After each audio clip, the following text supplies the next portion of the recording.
আসসালামু আলাইকুম। আশা করি সবাই ভালো আছেন। আমাকে শোনা যাচ্ছে কিনা একটু কাইন্ডলি জানাবেন। অনেকেই সালাম দিয়েছেন। ওয়ালাইকুম আসসালাম। আপনারা কেমন আছেন একটু জানান আমাকে।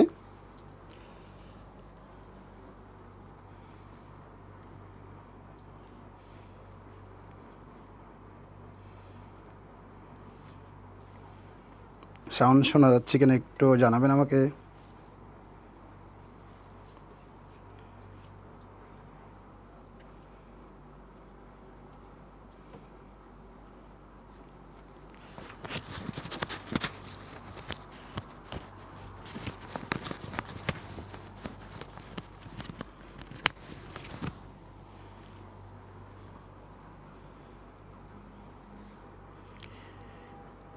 Thank you Smritinath, thank you. আমরা বেসিক্যালি আজকের ক্লাসটা হচ্ছে কি, যারা ভার্সিটি এডমিশনের জন্য স্বপ্ন দেখতেছে, যাদের আসলে আগামীতে একটা টার্গেট ঢাকা বিশ্ববিদ্যালয়ের মতো একটা অক্সফোর্ড কাতা বিশ্ববিদ্যালয়ে বিবিএ ফ্যাকাল্টিতে চান্স পাওয়া, তাদের জন্যই আজকের মূলত ক্লাসটা। বেসিক্যালি আমরা ফিনান্স নিয়ে ভয় পাই। ফার্স্ট ইয়ার সেকেন্ড ইয়ারে মনে হয় যে কি এটা অনেক কঠিন একটা সাবজেক্ট। ভার্সিটি অ্যাডমিশন টেস্টে এত বড় বড় ম্যাথগুলো আসলে কীভাবে করব, ম্যাথগুলো করতে গিয়ে আমরা আসলে মিলাইতে পারবো কি না। আরেকটা বিষয় হচ্ছে ঢাকা বিশ্ববিদ্যালয়ে ক্যালকুলেটর ব্যবহার করতে দেয় না। এখন ক্যালকুলেটর ছাড়া আমরা ম্যাথগুলো আসলে করতে পারবো কি না, এটার জন্য কি আমাদের আসলে কোনো প্রবলেমে পড়বো কি না, এইসব বিষয় আসলে কিভাবে সলভ করা যায় এবং কোন কোন টপিকসগুলো পড়লে আমরা খুব ইজিলি ঢাকা বিশ্ববিদ্যালয়ে যে অ্যাডমিশন টেস্ট হয় সেখানে ফিনান্স থেকে যে প্রশ্নগুলো হয়, ফিনান্স অ্যান্ড ব্যাংকিং বিমা থেকে যে প্রশ্নগুলো হয়, ওই প্রশ্নগুলো আমরা খুব ইজিলি কীভাবে সলভ করতে পারি সেই বিষয়ে আমাদের আজকের দিক নির্দেশনামূলক ক্লাস। আপনারা যদি ক্লাসটা দেখেন আশা করি বুঝতে পারবেন যে কি ঢাকা ইউনিভার্সিটির প্রশ্নগুলো কোন প্যাটার্নে হয়, ওই প্যাটার্নের প্রশ্নগুলো আদৌ আমরা পারবো কি না, আমাদের ওই ফিনান্স সাবজেক্টে আমাদের কতটুকু হেল্প করবে। আমাদের যাদের ফিনান্স নাই তারা মার্কেটিং সাবজেক্টটা দিয়ে আনসার করে। এখন অনেকেই মনে করে মার্কেটিং খুব ইজি সাবজেক্ট, ফিনান্স তো কঠিন, তাহলে আমাদের এই নাম্বারগুলো কম্পেয়ার করতে গিয়ে আমরা তো একটু পিছিয়ে পড়তে পারি। আসলে ওরকম না। আমরা যখন ক্লাসটা শুরু করব, আমরা যখন প্রিভিয়াস ইয়ার কোয়েশনগুলো দেখব, আমাদের যখন ভার্সিটি অ্যাডমিশন জার্নি যখন শুরু করব, তখন মনে হবে যে না, আমরা মার্কেটিং থেকেও আমরা ফিনান্সে ভালো নাম্বার উঠাইতে পারবো। অর্থাৎ আমরা এমসিকিউ যে 12টা এমসিকিউ থাকে, 12টা এমসিকিউর মধ্যে আমরা মিনিমাম 10 থেকে 11টা, অনেকেই 12টা করে ফেলতে পারে, তাহলে 12টা হয়ে যায় অনেকেরই। তাহলে দেখা যাচ্ছে কি আবার এরপরে আমাদের যে রিটেন পার্টটা থাকে, রিটেন পার্টও আমরা মোটামুটি ভালো একটা মার্কস উঠাইতে পারি। অর্থাৎ আমাদের টোটাল যে 20 নম্বরের কোয়েশ্চেন থাকে, 20 নম্বরের কোয়েশ্চেনের মধ্যে আমরা প্রায় 18 নম্বর পর্যন্ত, বা অনেকেরই 20 নম্বর চলে আসে, এরকম সুযোগ থাকে। তার মানে ফিনান্স অ্যাডমিশন টেস্টের ক্ষেত্রে আসলে আমাদের অত কঠিন বিষয় না, যদি আমরা ট্র্যাক নিয়ে পড়াশোনা করি, কোন টপিক্সটা থেকে আসলে প্রশ্ন আসতেছে, বিষয়গুলো যদি আমরা একটু জানার চেষ্টা করি, তাহলে আমাদের ক্লাসটা খুব ইজি হয় এবং আমাদের যে অ্যাডমিশন জার্নি, এটা আমাদের জন্য অল্প সময়ে ভালো কিছু জানার একটা সুযোগ, অপরচুনিটি হয়। তাহলে আমি আপনাদেরকে যদি বলি, যারা ঢাকা ইউনিভার্সিটির পরীক্ষা দেবেন, অলরেডি আগের ক্লাসগুলোতে আপনারা জানতে পারছেন আপনাদের 5টা বিষয়ের উপর পরীক্ষা দিতে হয়, তার মধ্যে ফিনান্স তার মধ্যে একটি। এখন যদি আমরা আপনাদের ফিনান্স বিষয়টা নিয়ে কথা বলতে যাই,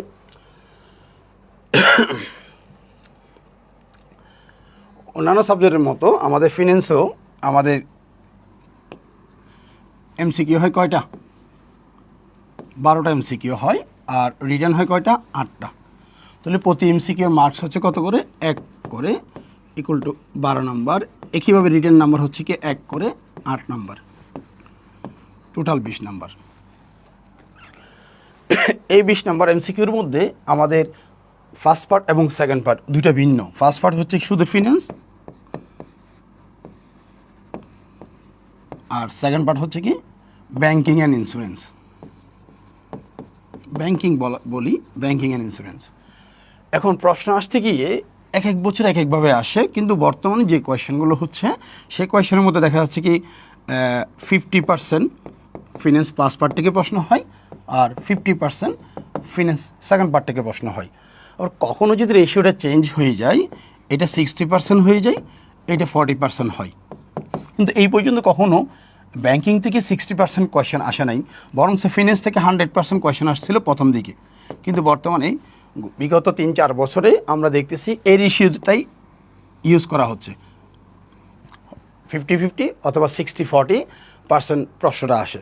তাহলে ফিনান্স পাস পার্ট থেকে 60% প্রশ্ন, তাহলে ব্যাংকিং থেকে 40% প্রশ্ন, আর ফিনান্স পাস পার্ট থেকে 50% হলে ব্যাংকিং থেকে 50% হয়। এখন আমরা আসি রিটেন এবং এমসিকিউর মধ্যে আসলে পার্থক্যটা কী। দুটোর মধ্যে কোনো পার্থক্য নেই। যদি আমি এমসিকিউ পারি আমি অবশ্যই রিটেন পারবো। কীভাবে? আমাকে জিজ্ঞেস করা হয়েছে বাংলাদেশ ব্যাংক কত সালের আইন দ্বারা পরিচালিত হয়, এটা একটা আমাকে কোয়েশ্চেন করা হয়েছে। তাহলে বাংলাদেশ ব্যাংক কত সালের আইন দ্বারা পরিচালিত হয়, যদি এমসিকিউ হয় আমার A option, B option, C option, D option, এখানে অপশন 3টা থাকবে। তাহলে 3টে অপশনের মধ্যে লেখা আছে 1971, 1972, 1993, 1995, এই 4টা অপশন লেখা আছে। 4টা অপশন থেকে আমাকে চুজ করে নিতে হবে এখানে কোন আনসারটা সঠিক। এটা হচ্ছে কি আমার এমসিকিউর বেলায়। ঠিক রিটেনের ক্ষেত্রে আমাকে একইভাবে প্রশ্নটা করছে বাংলাদেশ ব্যাংক কত সালের আইন দ্বারা পরিচালিত হয়, সেক্ষেত্রে আমার অপশনটা থাকতেছে না। তাহলে আমার এই এমসিকিউর অপশন যেভাবে আমার জানা থাকলে যেভাবে আনসার করতে পারবো, রিটেনের ক্ষেত্রে ঠিক সেম যদি আমার এমসিকিউর অপশনটা আনসারটা জানা থাকে আমি রিটেনটাও আনসার করতে পারবো। আশা করি আপনারা আমার কথাটা বুঝতে পারছেন।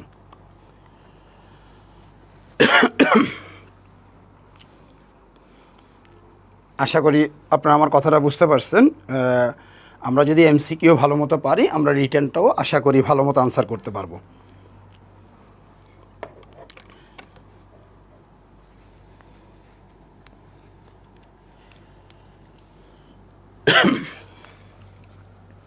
স্যার আপনারা আমার কথা বুঝছেন কিনা একটু কাইন্ডলি কমেন্টে জানান।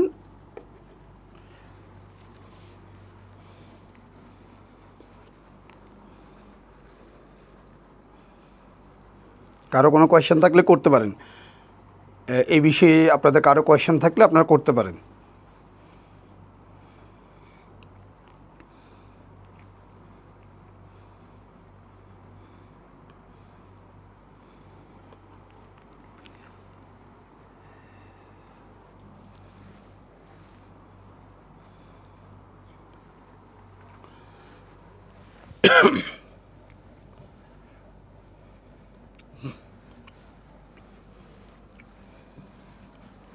এখন কোয়েশ্চেন যদি আপনাদের না থাকে তাহলে আমরা ক্লাস শুরু করতে পারি। আমাদের আসলে ফিন্যান্স থেকে কীভাবে পড়লে আমরা আমাদের ভালো একটা নাম্বার উঠাতে পারবো, কারণ ইউনিভার্সিটি অ্যাডমিশন টেস্টে আমরা ইংলিশটাকে ভয় পাই, ভার্সিটি অ্যাডমিশন টেস্টে ইংলিশটাকে ভয় পাই। তাহলে আমি যদি আপনাদের বলি ইংলিশটাকে যদি আপনি ভয়ও পান, ইংলিশে তো পাস মার্ক উঠাতে হবে। ইংলিশে যদি পাস মার্ক ওঠান, ইংলিশকে ভয় পান, আবার অনেকে বাংলাকে ভয় পাই, তাহলে এই দুইটা সাবজেক্ট যদি ভয় পাই, দুইটা সাবজেক্ট আপনি যদি কোনো রকম নাম্বার ওঠান, যাদের ভয় লাগে আর কি, অনেকের বলে যে কি আমার ইংলিশ বাংলা ভালো লাগে, অন্যগুলোতে আমার দুর্বলতা থাকে, তাহলে আপনার অপশান আছে এখন ফিন্যান্স, ম্যানেজমেন্ট এবং অ্যাকাউন্টিং আপনার গ্রুপ সাবজেক্ট।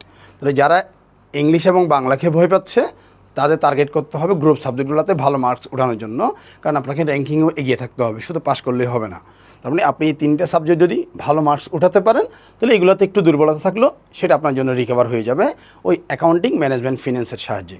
আমি ফিন্যান্সকে টার্গেট করব যাতে ফিন্যান্সে ফুল মার্কস ওঠে, আমি ম্যানেজমেন্টকে টার্গেট করব যাতে ম্যানেজমেন্ট থেকে ফুল মার্কস ওঠে, আমি অ্যাকাউন্টিংয়ে টার্গেট করব যাতে অ্যাকাউন্টিং থেকে ফুল মার্কস ওঠে। তাহলে আমাদের এই বিষয়গুলো খেয়াল রাখতে হবে, শুধু অ্যাডমিশন টেস্ট দিলে হবে না। আমার প্রত্যেকটা মানুষেরই দুর্বলতা থাকে, 5টা সাবজেক্টের উপর পরীক্ষা দিব, 5টা সাবজেক্টের 5টাই আমাকে ভালো হয় না, আমার যে কোনো একটাতে দুর্বলতা থাকতে পারে, যে কোনো 2টাতে দুর্বলতা থাকতে পারে। 2টাতে দুর্বলতা থাকলে আমি বাকি 3টাতে যাতে আমার ভালো মার্কস ওঠে ওদিকে খেয়াল রাখতে হবে, এবং যেগুলোতে দুর্বলতা আছে সেগুলোতে অন্ততপক্ষে 50% মার্কস যাতে উঠাইতে পারে সেই জন্য প্রিপারেশন ওভাবে নিতে হবে।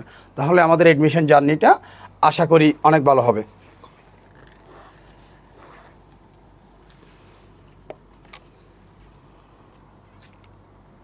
আনসারটা আরেকবার বললে, কিসের আনসার আমি বুঝি নাই।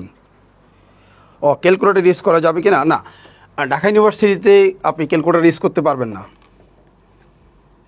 ঢাকা ইউনিভার্সিটিতে আপনি ম্যাথমেটিক্যাল হোক, যে কোনো ধরনের ইলেকট্রনিক্স, কোনো ধরনের ইলেকট্রনিক্স ডিবেট আপনি ইউজ করতে পারবেন না। চট্টগ্রাম বিশ্ববিদ্যালয়ে আপনি বিবিএ ফ্যাকাল্টিতে ম্যাথ থাকার কারণে ওখানে ক্যালকুলেটর ইউজ করার সুযোগ দেয়, কিন্তু ঢাকা ইউনিভার্সিটিতে আপনি ক্যালকুলেটর ইউজ করতে পারবেন না। ক্যালকুলেটর ছাড়াই আমাদের ম্যাথগুলো করতে হবে। সেই জন্য আজকের ক্লাসটা আসলে ক্যালকুলেটর ছাড়াই আমরা আসলে ম্যাথগুলো পারি কিনা, আমাদের প্রিভিয়াস ইয়ার কোয়েশ্চেনগুলো আমরা একটু যদি দেখি, রিভিউ করে দেখি, তাহলে আমরা ইজিলি বুঝতে পারবো যে আমাদের ক্যালকুলেটর ছাড়া হয় কিনা কাজটা। তাহলে আমরা একটু দেখি, আমরা কিছু বিষয় এখানে যদি আমি উপস্থাপন করছি সেগুলো একটু আমি আপনাদের যদি আলোচনা করি। আমি খুব অল্প অল্প আলোচনা করব, কারণ এগুলো দীর্ঘ ক্লাস, এগুলো ক্লাসে আমরা পরিপূর্ণ আলোচনা করব। যতটুকু কনসেপ্ট ক্লিয়ার করার জন্য যতটুকু দরকার আমি অতটুকু আলোচনা করব। দেখেন, একটা কারবার প্রতিষ্ঠান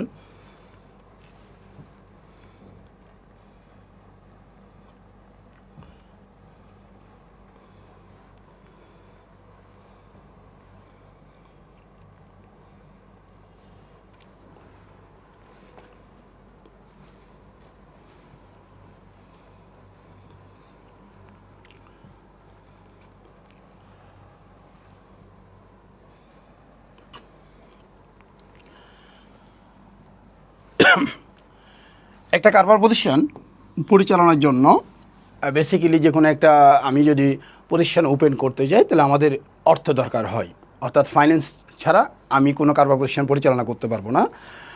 মানুষের শরীরে রক্ত সঞ্চালন না হলে যেমনটা মানুষ জীবিত থাকতে পারে না, তেমনি একটা কারবার প্রতিষ্ঠানের অর্থের আগমন এবং নির্গমন না হলেও ওই প্রতিষ্ঠানটা টিকে থাকতে পারে না। তার মানে একটা প্রতিষ্ঠানের পরিচালনার জন্য টিকিয়ে রাখার জন্য প্রথম এবং প্রধান কাটি হচ্ছে কি অর্থ। তাহলে আমাকে একটি কারবার পরিচালনার জন্য অর্থের প্রয়োজন, তাহলে অর্থের প্রয়োজন মানে তহবিল সংগ্রহ করতে হবে।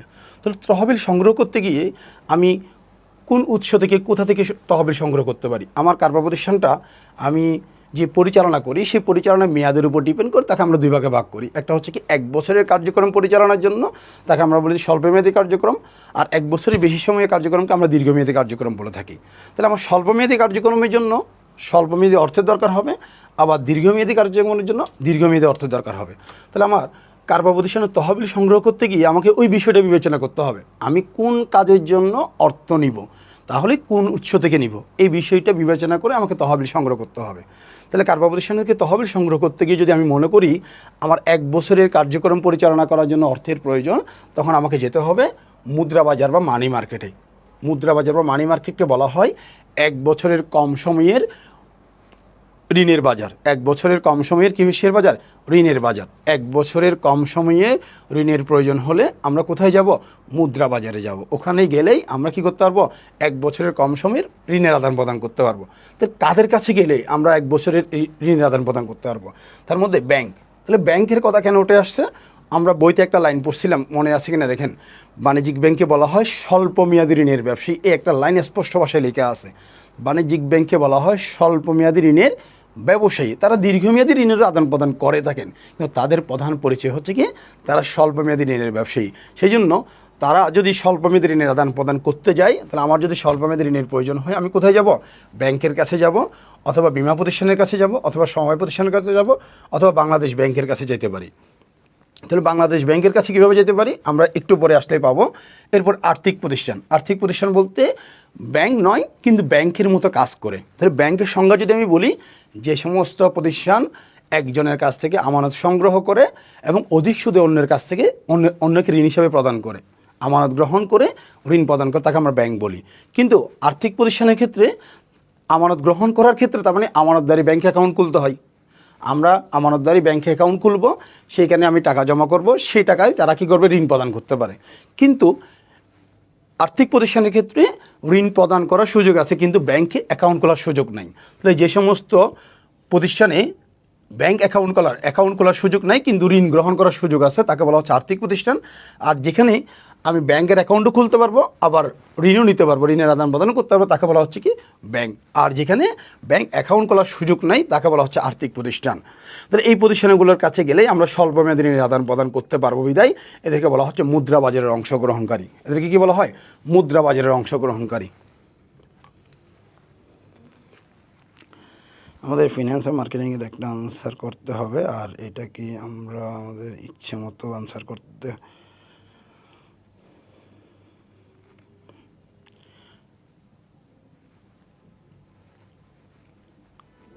সাউন্ড এবং ভিডিও কি প্রবলেম হচ্ছে? আচ্ছা, আমি আপনার হাফসা ইসলাম আপনার আনসার যদি দিতে যাই, হ্যাঁ আপনি চাইলে মার্কেটিং আনসার করতে পারেন।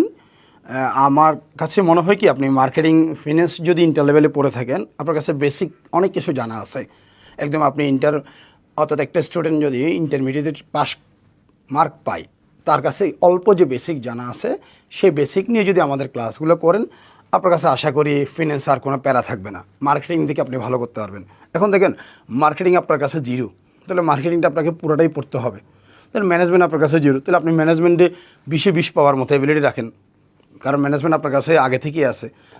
ম্যানেজমেন্টের মতো একটা সাবজেক্ট হচ্ছে তাহলে মার্কেটিং, তাহলে মার্কেটিংয়ে যদি আপনি নতুন করে পড়তে যান তাহলে সেখানে দেখা যাবে যে আপনার অনেক কিছু নতুন করে শিখতে হবে।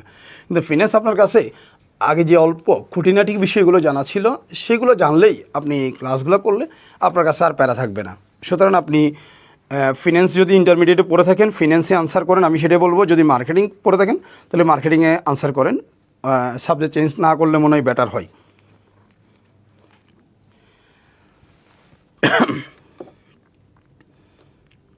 আশা করি আমার কথাটা আপনারা বুঝতে পারছেন। তাহলে এই ক্ষেত্রে দেখেন এদের কাছে গেলে আমরা কয়েকটা দলিল ব্যবহার করার মাধ্যমে আমাদের স্বল্পমেয়াদী ঋণের আদান প্রদান করতে পারবো। তার মধ্যে আছে বাণিজ্যিক পত্র, ট্রেজারি বিল, পুনঃক্রয় চুক্তি, কল মানি, বিনিময়যোগ্য আমানত সনদ। এই দলিলগুলো ব্যবহার করে মুদ্রা বাজারে স্বল্পমেয়াদী ঋণের আদান প্রদান করা হয় বিধায় এগুলোকে বলা হয় স্বল্পমেয়াদী মূলধনের উৎস। কী মেয়াদি? স্বল্পমেয়াদী মূলধনের উৎস। তাহলে বিষয়গুলো মনে রাখবেন, কোনগুলোকে স্বল্পমেয়াদী মূলধনের উৎস বলা হয়? যে দলিলগুলো ব্যবহার করে, এগুলো একটা দলিল বা মাধ্যম, এই দলিল বা মাধ্যমগুলো ব্যবহার করে আমরা 1 বছরের কম সময়ের জন্য ঋণের আদান প্রদান করি বিদায় এগুলোকে বলা হয় স্বল্পমেয়াদী মূলধনের উৎস। এগুলোকে কি বলা হয়? স্বল্পমেয়াদী মূলধনের উৎস। আর যাদের মাধ্যমে এই আদান প্রদানগুলো করে থাকে তার মধ্যে আছে ব্যাংক, বিমা, সমবায়, বাংলাদেশ ব্যাংক সহ আর্থিক প্রতিষ্ঠান। এই প্রতিষ্ঠানগুলোর সহযোগিতায় আমরা এই দলিলগুলো ব্যবহার করে স্বল্পমেয়াদী ঋণের আদান প্রদান করে থাকি, সেই জন্য এগুলোকে বলা হয় স্বল্পমেয়াদী মূলধনের উৎস। আর কারা করে থাকেন? ব্যাংক, বিমা, সমবায়, বাংলাদেশ ব্যাংক সহ আর্থিক প্রতিষ্ঠান।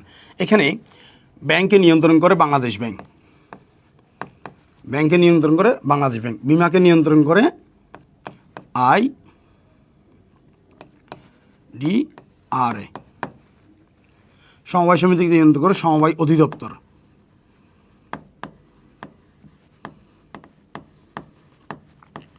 সমবায় সমিতিকে নিয়ন্ত্রণ করে কে? সমবায় অধিদপ্তর।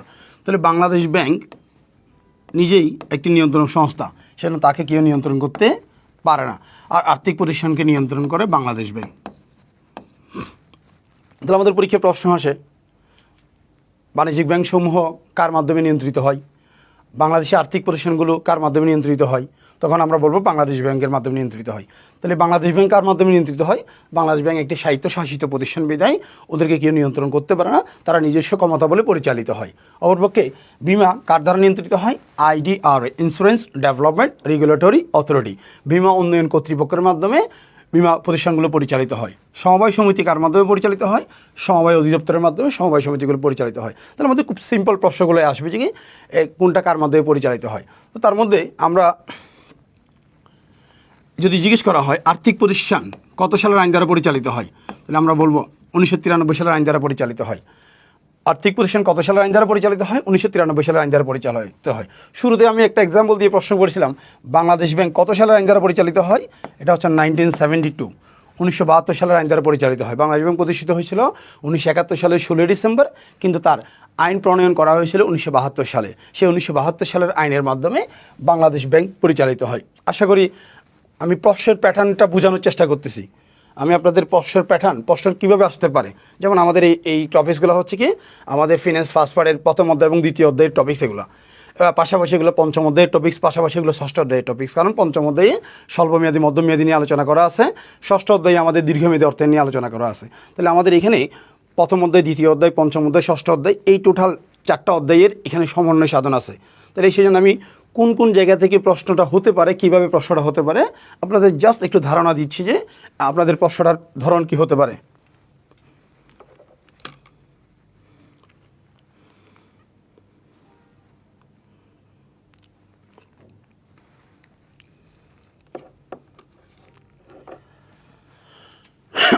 আপনারা তাহলে একটু মনে রাখবেন, আমি আবারও বলে যাচ্ছি, একটু মনে রাখবেন মুদ্রা বাজারকে বলা হয় স্বল্পমেয়াদী মূলধনের বাজার। তাহলে আমরা কাদের মাধ্যমে স্বল্পমেয়াদী ঋণের আদান প্রদান করতে পারো? ব্যাংক, বিমা, সমবায়, বাংলাদেশ ব্যাংক সহ আর্থিক প্রতিষ্ঠান। সেখানে যদি আমাকে কখনো প্রশ্ন করা হয় বাংলাদেশের বাণিজ্যিক ব্যাংকসমূহ কোন প্রতিষ্ঠানের মাধ্যমে নিয়ন্ত্রিত হয় এবং বাংলাদেশের আর্থিক প্রতিষ্ঠানসমূহ কোন প্রতিষ্ঠানের মাধ্যমে নিয়ন্ত্রিত হয়, তখন বলবো বাংলাদেশ ব্যাংকের মাধ্যমে নিয়ন্ত্রিত হয়। একইভাবে বিমা প্রতিষ্ঠানসমূহ কার মাধ্যমে নিয়ন্ত্রিত হয়? IDRA, insurance development regulatory authority, বীমা উন্নয়ন কর্তৃপক্ষের মাধ্যমে পরিচালিত হয়। অপরকে সমবায় সমিতি কার মাধ্যমে পরিচালিত হয়? সমবায় অধিদপ্তরের মাধ্যমে। বাংলাদেশ ব্যাংক একটি স্বায়ত্তশাসিত প্রতিষ্ঠান বিধায় এটা কারো মাধ্যমে নিয়ন্ত্রিত হয় না, নিজে নিজেই পরিচালিত হয়। অপরপক্ষে এরা কোন দলিলগুলো ব্যবহার করে? বাণিজ্যিক পত্র, ট্রেজারি বিল, পুনঃক্রয় চুক্তি, কল মানি, বিনিময়যোগ্য আমানত সনদ। এই দলিলগুলোকে বলা হয় স্বল্পমেয়াদী মূলধনের উৎস। এই দলিলগুলোকে কী বলা হয়? স্বল্পমেয়াদী মূলধনের উৎস অথবা মুদ্রা বাজারের হাতিয়ার। অথবা কোন বাজারের হাতিয়ার? মুদ্রা বাজারের হাতিয়ার। কেন? এগুলো মুদ্রা বাজারে ব্যবহার করা হয় বিদায় এগুলোকে বলা হয় মুদ্রা বাজারের হাতিয়ার। তাহলে একটি প্রতিষ্ঠান তার স্বল্পমেয়াদী তহবিল সংগ্রহ করার প্রয়োজন হলে সে মুদ্রা বাজারে গিয়েছিল, সেখান থেকে তার প্রয়োজনীয় মূলধন সে সংগ্রহ করেছে। যদি তার দীর্ঘমেয়াদী মূলধনের প্রয়োজন হয় তাকে যেতে হবে মূলধন বাজার বা ক্যাপিটাল মার্কেট বা পুঁজি বাজারে। মূলধন বাজার বা ক্যাপিটাল মার্কেট বা কী বাজারে? পুঁজি বাজারে। কারণ পুঁজি বাজার বলতে বোঝানো হয় 1 বছরের বেশি সময়ের জন্য যে বাজারে ঋণের আদান প্রদান বা মূলধনের আদান প্রদান করা হয় সেই বাজারকে বলা হয় পুঁজি বাজার, সে বাজারকে বলা হয় মূলধন বাজার, সে বাজারকে বলা হয় ক্যাপিটাল মার্কেট। আমরা বাংলাদেশেই ক্যাপিটাল মার্কেট বলতে বুঝি শেয়ার বাজারকেই বুঝি। কাকে বুঝি? তাহলে বাংলাদেশের ক্যাপিটাল মার্কেট বলতে কাকে বোঝানো হয়? শেয়ার বাজারকে বোঝানো হয়। আর বাংলাদেশের শেয়ার বাজার হচ্ছে কয়টা? 2টা। একটা হচ্ছে ঢাকায়, একটা হচ্ছে চিটংয়ে। ঢাকারটাকে বলা হয় ঢাকা স্টক এক্সচেঞ্জ আর চিটংয়েরটাকে বলা হয় চিটগং স্টক এক্সচেঞ্জ। এই শেয়ার বাজারে মূলত কিসের কেনাবেচা হয় সেটা যদি জিজ্ঞেস করি, শেয়ার বাজারে গেলে আমি কিসের আদান প্রদান করতে পারবো? দীর্ঘমেয়াদী মূলধনের আদান প্রদান। সেই দীর্ঘমেয়াদী মূলধনটা হচ্ছে কি শেয়ার অথবা বন্ড অথবা ডিবেঞ্চার বা ঋণপত্র। এখন আপনাদের কাছে প্রশ্ন আসতে পারে, স্যার আপনি তো উপরে বলছেন শেয়ার বাজার, শেয়ার বাজারে কি ঋণের আদান প্রদান হয়? হ্যাঁ, শেয়ার বাজারে দীর্ঘমেয়াদী মূলধনের আদান প্রদান হয়। সে দীর্ঘমেয়াদী মূলধন হতে পারে শেয়ার, সে দীর্ঘমেয়াদী মূলধন হতে পারে বন্ড, সে দীর্ঘমেয়াদী মূলধন হতে পারে ডিবেঞ্চার। এই ডিবেঞ্চার বলো, বন্ড বলি আর অথবা শেয়ার বলি, এই দীর্ঘমেয়াদী মূলধনগুলোর কেনাবেচা হয় কোথায়? শেয়ার বাজারে। আর সেই শেয়ার বাজার হচ্ছে 2টা। শেয়ার বাজারে কেনাবেচার সুবিধাতে কয় ভাগে ভাগ করা হচ্ছে? 2 ভাগে। একটা হচ্ছে কি প্রাইমারি মার্কেট, একটা হচ্ছে কি মার্কেট? Secondary market. অর্থাৎ প্রাইমারি মার্কেট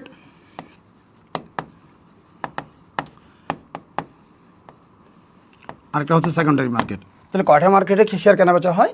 2টা মার্কেটে। আমাকে যদি জিজ্ঞেস শেয়ার বাজারকে কয় ভাগে ভাগ করা হয়েছে, তখন আমি বলবো শেয়ার বাজারকে 2 ভাগে ভাগ করা হয়েছে। একটা হচ্ছে প্রাইমারি মার্কেট, একটা হচ্ছে সেকেন্ডারি মার্কেট। আবার যদি জিজ্ঞেস করে বাংলাদেশের শেয়ার বাজারগুলো কী কী, বাংলাদেশ শেয়ার বাজার হচ্ছে 2টা। একটা হচ্ছে ঢাকা স্টক এক্সচেঞ্জ আর একটা হচ্ছে চিটগং স্টক এক্সচেঞ্জ। এখন আসি, শেয়ার বাজারে শেয়ার কেনাবেচা করতে গেলে তাহলে শুধু শেয়ারেরই কেনাবেচা হয় নাকি অন্যান্য দলিলের কেনাবেচা হয়? তখন আমরা বলবো শেয়ার বাজারে শেয়ারের কেনাবেচা হয় না, পাশাপাশি বন্ডের অথবা ঋণপত্রের কেনাবেচা হয়। এখন বন্ড এবং ঋণপত্রের মধ্যে যদি পার্থক্য বলতে যাই, বন্ড এবং ঋণপত্র দুটোই ঋণের দলিল, একটা জামানতযুক্ত একটা জামানতবিহীন। বন্ডকে বলা হয় জামানতযুক্ত ঋণের দলিল আর ঋণপত্রকে বলা হয় জামানতবিহীন ঋণের দলিল। আবার বলছি, বন্ড এবং ঋণপত্র দুইটাই ঋণের দলিল। বন্ড ঋণপত্রর অপর নাম হচ্ছে ডিবেঞ্চার। দুইটাই কিসের দলিল? ঋণের দলিল। বন্ড হচ্ছে জামানতযুক্ত আর ডিবেঞ্চার বা ঋণপত্র হচ্ছে কি জামানতবিহীন। তাহলে সেই জন্য বন্ডটাকে নিরাপদ ঋণ বলা হয়। কেন? জামানত দিয়ে আমি ঋণটা দিচ্ছি। তাহলে আপনি যদি ঋণ নিয়ে হারাইও যান তাহলে আপনার জামানত বিক্রি করে আমি টাকা পাবো। কিন্তু ঋণপত্রের ক্ষেত্রে বা ডিবেঞ্চারের ক্ষেত্রে কোনো জামানত গ্রহণ করা হয় না। তাহলে যে সমস্ত ঋণের ক্ষেত্রে জামানত গ্রহণ করা হয় তাকে নিরাপদ ঋণ বলা হয়, আর যে সমস্ত ঋণের ক্ষেত্রে জামানত যুক্ত থাকে না তাকে অনিরাপদ ঋণ বলা হয়।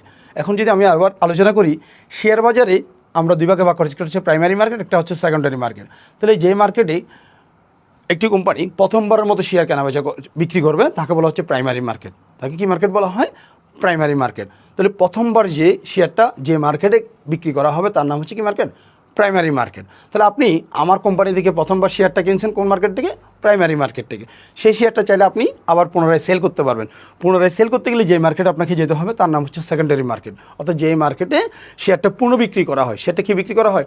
পুনঃবিক্রি করা হয়, সেই মার্কেটটাকে আমরা কি বলবো?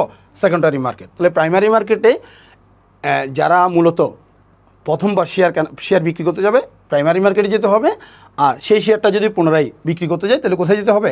সেকেন্ডারি মার্কেটে যেতে হবে। আপনাদের কোনো প্রশ্ন থাকলে একটু কাইন্ডলি করতে পারেন। তাহলে আমাদের যদি দীর্ঘমেয়াদী অর্থায়নের প্রয়োজন হয় আমরা যাব মূলধন বাজার বা ক্যাপিটাল মার্কেট বা পুঁজি বাজারে। তাহলে সেই ক্যাপিটাল মার্কেট বলতে আসলে কাকে বোঝানো হয়? শেয়ার মার্কেটকে বোঝানো হয়। কাকে বোঝানো হয়? শেয়ার মার্কেটকে বোঝানো হয়। আর বাংলাদেশের শেয়ার মার্কেট হচ্ছে স্যার কয়টা? 2টা। একটা হচ্ছে ঢাকা স্টক এক্সচেঞ্জ, একটা হচ্ছে কি চিটং স্টক এক্সচেঞ্জ। এই ঢাকা স্টক এক্সচেঞ্জ বা চিটং স্টক এক্সচেঞ্জ বা শেয়ার বাজারে আসলে কিসের আদান প্রদান করা হয়? দীর্ঘমেয়াদী মূলধনের আদান প্রদান। কিসের আদান প্রদান? দীর্ঘমেয়াদী মূলধনের আদান প্রদান। তাহলে আমাদের দীর্ঘমেয়াদী মূলধন বলতে আমরা বুঝি শেয়ার বন্ড অথবা ঋণপত্র বা ডিবেঞ্চার। আর এই শেয়ার বাজার ইচ্ছে মতো যে কেউ ইচ্ছে মতো যাতে নিয়ন্ত্রণ শেয়ার কেনাবেচা করতে না পারে, একটা নিয়মের মাধ্যমে শেয়ার কেনাবেচা করে, সেই জন্য তাদেরকে একটা নিয়ন্ত্রণ করার জন্য একটি সংস্থা রয়েছে, সেটা হচ্ছে কি BSEC, Bangladesh securities and exchange commission. Bangladesh securities and exchange কমিশনের মাধ্যমে বাংলাদেশের শেয়ার বাজারগুলো কি হয়? নিয়ন্ত্রিত হয়। বাংলাদেশের শেয়ার বাজারগুলো কী হয় স্যার? নিয়ন্ত্রিত হয়। Bangladesh securities and exchange commission কার মাধ্যমে নিয়ন্ত্রিত হয়? Bangladesh security and exchange commission কাকে নিয়ন্ত্রণ করে? শেয়ার বাজারকে নিয়ন্ত্রণ করে। তাহলে শেয়ার বাজারে কিসের কেনাবেচা হয় জিজ্ঞেস করলে আমরা বলবো শুধু শেয়ারের কেনাবেচা হয় না, পাশাপাশি কার কেনাবেচা হয়? বন্ড এবং ঋণপত্রের কেনাবেচা হয়। স্যার কথা কি বুঝতে পারছেন? তাহলে আমরা স্বল্পমেয়াদী মূলধনের প্রয়োজন হলে মুদ্রা বাজারে গিয়েছিলাম, দীর্ঘমেয়াদী মূলধনের প্রয়োজনে আমরা মূলধন বাজারে গিয়েছিলাম। তাহলে আমাদের প্রয়োজনীয় মূলধন আমরা সংগ্রহ করেছি, সেই সংগৃহীত মূলধন আমরা এখন বিনিয়োগ করব। তাহলে বিনিয়োগ করার ক্ষেত্রে আমাদের যে অংশটুকু আমরা মুদ্রা বাজার থেকে সংগ্রহ করেছিলাম সেটা আমরা কোথায় বিনিয়োগ করব? আমাদের 1 বছরের কার্যক্রম পরিচালনা করার জন্য বিনিয়োগ করব। তাহলে একটি কারবার প্রতিষ্ঠানের 1 বছরের কার্যক্রম পরিচালনা করাকে আমরা বলে থাকি চলতি সম্পদ ব্যবস্থাপনা। কী বলে থাকি স্যার? যাকে ইংলিশে বলা হয় working capital management. Working capital management. তাহলে চলতি সম্পদ ব্যবস্থাপনায় বিনিয়োগ করব। কোনটা? স্বল্পমেয়াদী উৎস থেকে সংগৃহীত মূলধন। অপরপক্ষে আমরা দীর্ঘমেয়াদী উৎস থেকে যে মূলধনটা সংগ্রহ করেছি সেটা আমরা দীর্ঘমেয়াদের জন্য বিনিয়োগ করব। তাহলে দীর্ঘমেয়াদে মূলধন বিনিয়োগ করাকে বলা হয় মূলধন বাজরিং। কী বলা হয় স্যার? মূলধন বাজরিং। তাহলে মূলধন বাজরিং হচ্ছে দীর্ঘমেয়াদী বিনিয়োগ করেছি, আর চলতি সম্পদ ব্যবস্থাপনা হচ্ছে কি স্বল্পমেয়াদী বিনিয়োগ করেছি। তাহলে দুইটা বিনিয়োগ থেকে আমাদের আয় অর্জিত হতে পারে। দুইটা বিনিয়োগ থেকে আমাদের কি অর্জিত হতে পারে? আমাদের প্রতিষ্ঠানের আয় অর্জিত হতে পারে। সেই অর্জিত আয় আমাকে বিভিন্ন সেক্টরে ভাগ করে দিতে হবে। সেই সেক্টরে ভাগ করতে গিয়ে প্রথমে যা অর্জিত আয় হয়েছে তার থেকে প্রথমে আমাকে যাতে কাছ থেকে ঋণ নিয়েছি সেই ঋণের মধ্যে প্রথমে আমাকে সুদ প্রদান করতে হবে। তার মানে আমি যদি উদাহরণ হিসেবে যদি বলি, আমার আয় যদি 100 টাকা হয়, আমার আয় যদি কত টাকা হয়? 100 টাকা হয়। সে 100 টাকা থেকে তহবিল বন্টন করতে গিয়ে প্রথমে আমাকে কী দিতে হবে? সুদ প্রদান করতে হবে। তাহলে আমি সুদ দিলাম মনে করো 20 টাকা। তাহলে সুদ দেওয়ার পর আমার আর থাকে কত? 80 টাকা। এই 80 টাকার উপরেই সরকার বলছে আমাকে কর দেন। কী দেন স্যার? কর দেন। কিন্তু আমাকে টোটাল ইনকাম যেটা 100 টাকা ছিল সেটার উপর গভর্নমেন্ট আমার থেকে ট্যাক্স খুঁজে নেয়। তার মানে সুদ কাকে দিতে হবে?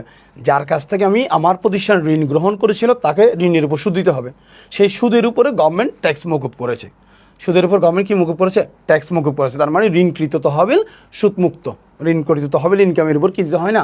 সুদের উপরে গভর্নমেন্টকে ট্যাক্স দিতে হয় না। ঋণকৃত তহবিলের মাধ্যমে সংগৃহীত ইনকামের উপর গভর্নমেন্টকে কি দিতে হবে না? ট্যাক্স দিতে হবে না। তাহলে বাকি যে 80 টাকা আছে সেই 80 টাকার উপর গভর্নমেন্টকে কি দিতে বলছে? ট্যাক্স দিতে বলছে। তাহলে সেই 80 টাকার পরবর্তী পাওনাদার কারা? লভ্যাংশ পাবে। লভ্যাংশ কারা পায়? শেয়ারের মালিকেরা। কারা পায়? শেয়ারের মালিকেরা। তাহলে শেয়ারের মালিকদের ইনকামের উপরে গভর্নমেন্টকে ট্যাক্স দিতে হবে, কিন্তু ঋণপত্রের মালিকের ইনকামের উপরে গভর্নমেন্টকে ট্যাক্স দিতে হবে না। মূলত এই কনসেপ্টটা এখানে বোঝানোর জন্য আমি এই বিষয়গুলো এভাবে উপস্থাপন করছি। তাহলে এখন দেখেন 80 টাকা আছে, তাহলে 80 টাকা থেকে গভর্নমেন্টকে আমি ট্যাক্স দিয়ে দিলাম মনে করো 20 টাকা। আর আছে কয় টাকা স্যার? 60 টাকা আছে। এই 60 টাকা থেকে শেয়ার হোল্ডাররা এই 60 টাকা দাবিদার। কারা? শেয়ার হোল্ডাররাই। এখন শেয়ার হোল্ডারকে এই টাকাটা দেওয়ার ক্ষেত্রে আমি আজকে কত টাকা নগদ লভ্যাংশ দিব, ভবিষ্যতে কত টাকা দিব, সেটা ডিসিশন নিতে হবে। সেটাকে বলা হচ্ছে লভ্যাংশ নীতি। সেটাকে কী বলা হয় স্যার? লভ্যাংশ নীতি। প্রতিষ্ঠান ডিসিশন নিয়েছে আজকেই তাদেরকে লভ্যাংশ নগদে দিয়ে দিব 40 টাকা। কয় টাকা স্যার? 40 টাকা। আরও কয় টাকা বাকি থাকে? 20 টাকা। এই 20 টাকা আমরা আজকে দিব না, ভবিষ্যতে আমরা এই 20 টাকা পরিশোধ করব। তাহলে কারা? আমরা মানে আমার প্রতিষ্ঠান, আমার কোম্পানি ভবিষ্যতে শেয়ার হোল্ডারকে বাকি 20 টাকা। কিন্তু এই 60 টাকার পুরোটা দাবিদার ছিল কারা? শেয়ার হোল্ডাররা। কিন্তু কোম্পানির পলিসিগত কারণে নগদ লভ্যাংশ দিয়েছে কয় টাকা? 40 টাকা। আর বাকি লভ্যাংশ 20 টাকা কী রেখেছি? সংরক্ষণ করে রেখেছি ভবিষ্যতের প্রয়োজনে। কোম্পানি যদি মূলধন বৃদ্ধি করার প্রয়োজন হয় এই টাকাটাই ইউজ করে মূলধন বৃদ্ধি করতে পারবে। তাহলে পরবর্তীতে কোম্পানি এই টাকাটা শেয়ার হোল্ডারদেরকে দেয়। কীভাবে দেয় জানেন? বোনাস শেয়ারের মাধ্যমে। আপনার নাম শুনছেন হয়তো। তাহলে বোনাস শেয়ার কোনটা? সংরক্ষিত আয়ের টাকা যখন শেয়ার হোল্ডারদের মাঝে কোম্পানি বন্টন করবে তখন সেটা নগদ টাকা না দিয়ে শেয়ারের মাধ্যমে দিয়ে কোম্পানি মূলধন বৃদ্ধি করে। তাহলে এই টাকাটা মূলত সংরক্ষিত আয়ের টাকাটা কিসের মাধ্যমে দেয়? বোনাস শেয়ারের মাধ্যমে প্রদান করে। তাহলে তার মানে আমরা এখান থেকে একটা জিনিস শিখলাম, একটু যদি কেউ আনসার দিতে পারেন। দেখেন কোম্পানি শেয়ার হোল্ডারদেরকে লভ্যাংশ দেওয়ার ক্ষেত্রে দুটা নিয়মে লভ্যাংশ দিয়ে থাকেন। একটা হচ্ছে নগদ টাকায় লভ্যাংশ দিয়ে থাকেন, একটা হচ্ছে শেয়ারের মাধ্যমে লভ্যাংশ দিয়ে থাকেন। তো নগদ টাকায় যেটা লভ্যাংশ দেয় সেটা হচ্ছে নগদ লভ্যাংশ, আর যেটা নগদ টাকা না দিয়ে পরবর্তী শেয়ারের মাধ্যমে দেয় সেটার নামই হচ্ছে বোনাস শেয়ার। তাহলে পরবর্তী সংরক্ষিত আয়ের টাকা বোনাস শেয়ারের মাধ্যমে স্যার প্রদান করে। তাহলে আপনারা আমার কথাটা বুঝছেন কিনা স্যার? আপনাদের এই কনসেপ্টটা যে আপনাদের বললাম সেই কনসেপ্টের উপর আপনাদের ইউনিভার্সিটিতে, এই অল্প কনসেপ্টের ইউনিভার্সিটিতে অনেকগুলো প্রশ্ন আসছে এই সামান্য একটা চার্টের উপরে। আপনাদের যদি আমি প্রশ্নগুলো দেখাই তাহলে আপনারা ইজিলি প্রশ্নগুলো আনসার করতে পারবেন। আপনাদের কোনো প্রশ্ন আছে কিনা? একজন বলছে কি আইডিআর এর পূর্ণরূপ কি? Insurance development regulatory authority. Insurance development regulatory authority, insurance development regulatory authority, বীমা উন্নয়ন কর্তৃপক্ষ।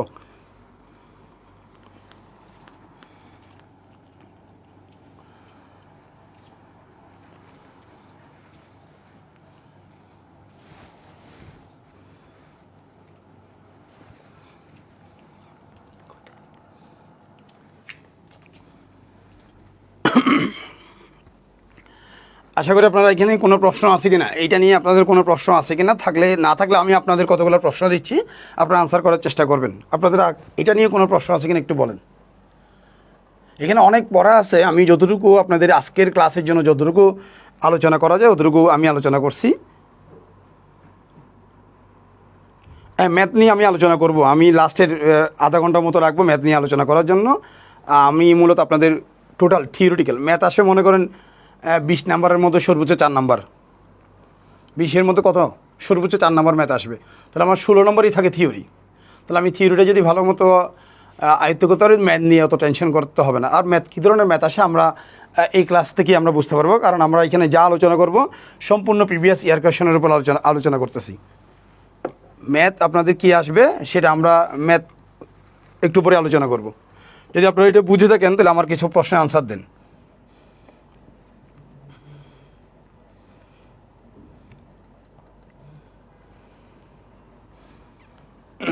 এখানে একটা প্রশ্ন আসছিল, ঢাকা বিশ্ববিদ্যালয়ে 24-25 সেশনে একটা প্রশ্ন আসছিল, এটার একটু আনসার দেন। এখানে বলছে নিচের কোনটি পুঁজিবাজার? পুঁজিবাজার নিচের কোনটি পুঁজিবাজার? তাহলে পুঁজিবাজার বলতে আমরা বুঝিয়েছিলাম দীর্ঘমেয়াদী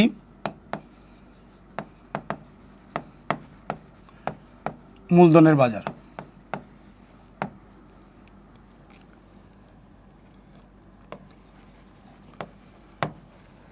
পুঁজিবাজার বলতে আমরা স্যার কাকে বুঝছি?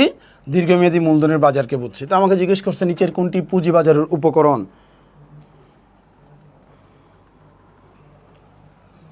তাহলে আমাদের নিচের কোনটি পুঁজিবাজারের উপকরণ যদি আনসার করতে যাই তাহলে আনসার কী হচ্ছে স্যার?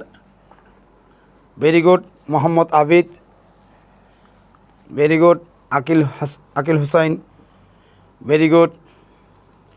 তাহলে আমাদের ট্রেজারি বিল আমরা একটু আগে পড়ে আসছি, এটি একটি স্বল্পমেয়াদী ঋণের দলিল।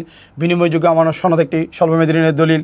পুনঃক্রয় চুক্তি একটি স্বল্পমেয়াদী ঋণের দলিল। তার মানে ট্রেজারি বন্ড হচ্ছে একটি দীর্ঘমেয়াদী মূলধনের উৎস, যেটা বেসিক্যালি বাজারে কে বিক্রি করে?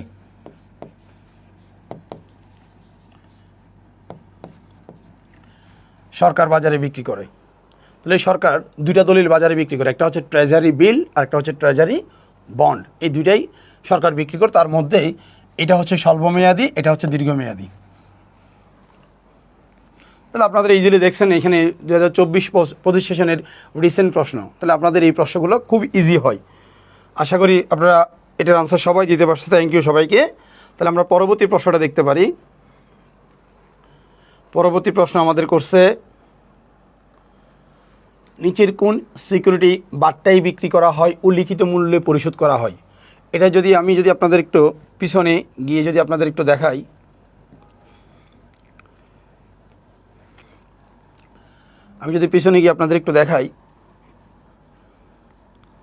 বাণিজ্যিক পত্র, ট্রেজারি বিল এবং বাণিজ্যিক পত্র, এই দলিলগুলো আমরা বিক্রি করি, তাই না?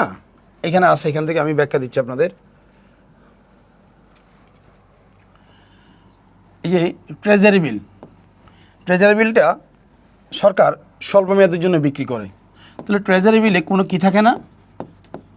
সুদ নেই। ট্রেজারি বিলে কী নেই স্যার? সুদ নেই। তাহলে ট্রেজারি বিলে সুদ নেই, কোনো লভ্যাংশ নেই, সুদ নেই, নির্দিষ্ট কোনো লভ্যাংশ নেই। তাহলে একটা দলিল আপনি কেন কিনবেন? যদি যেখানে সুদ না থাকে, লভ্যাংশ না থাকে, কেন কিনবেন? সেখানে আপনার কী বেনিফিট? তাহলে সেই জন্য এই ট্রেজারি বিলটা যদি গায়ের মূল্য 100 টাকা থাকে, এটা বিক্রি করতে হবে এটার কম মূল্যে, যাকে আমরা বলে থাকি অবহারে বিক্রয়। কিসে বিক্রয় স্যার? অবহারে বিক্রয়। তাহলে নির্দিষ্ট সময় শেষে এই ট্রেজারি বিলের একটা নির্দিষ্ট মেয়াদ আছে, সর্বনিম্ন 30 দিন, সর্বোচ্চ 270 দিন।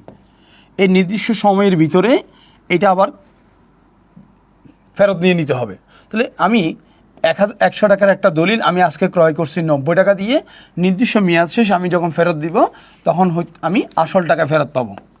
কোন টাকা ফেরত পাবো স্যার? আসল টাকা ফেরত পাবো। তখন আমার এই মাঝখানে যত টাকা লাভ হয় সেটাই হচ্ছে আমার বিনিয়োগজনিত লাভ। আশা করি আপনারা বুঝতে পারছেন। তো ট্রেজারি বিলে কম মূল্যে কিনে অধিক মূল্যে ফেরত দেওয়া হয়। এই কম মূল্যে কিনে অধিক মূল্যে যেটা ফেরত দেওয়া হয়, যতটুকু অধিক মূল্যে ফেরত দেওয়া যায়, ওটাই হচ্ছে কি একজন বিনিয়োগকারীর লাভ, ওটাই হচ্ছে একজন কার লাভ।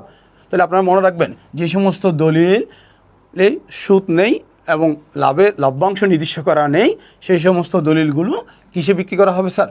বাট্টায় বা অবহারে বিক্রি করা হবে, বাট্টায় বা অবহারে বা কম মূল্যে বিক্রি করা হবে। ভেরি গুড, আপনারা সবাই আনসার দিয়েছেন, ভেরি গুড। এরপরে যদি আমরা যাই,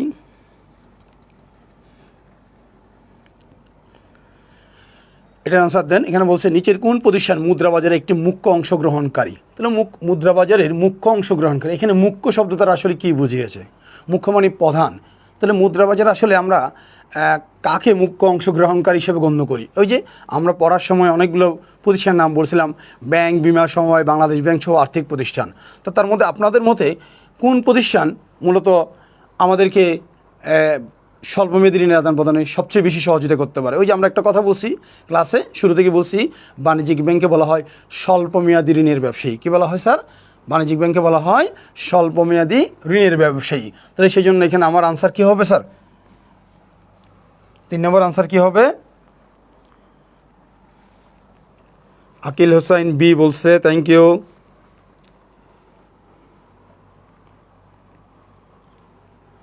স্টক এক্সচেঞ্জ কেন হবে? এখানে বলছি কি বাজার? মুদ্রা বাজার। তাহলে মুদ্রা বাজার বলতে আমরা কাকে বুঝি? মূলত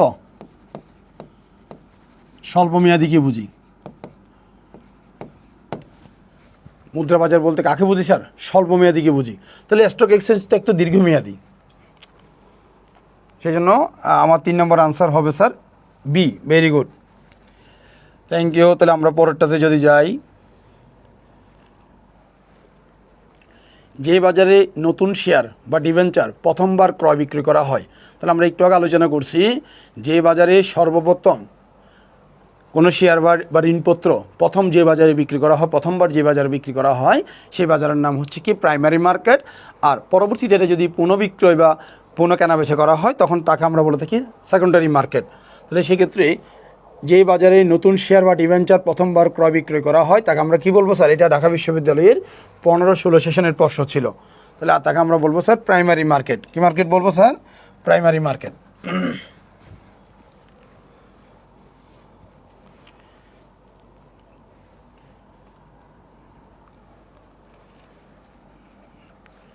এর পরের প্রশ্ন আমরা যদি আলোচনা করি,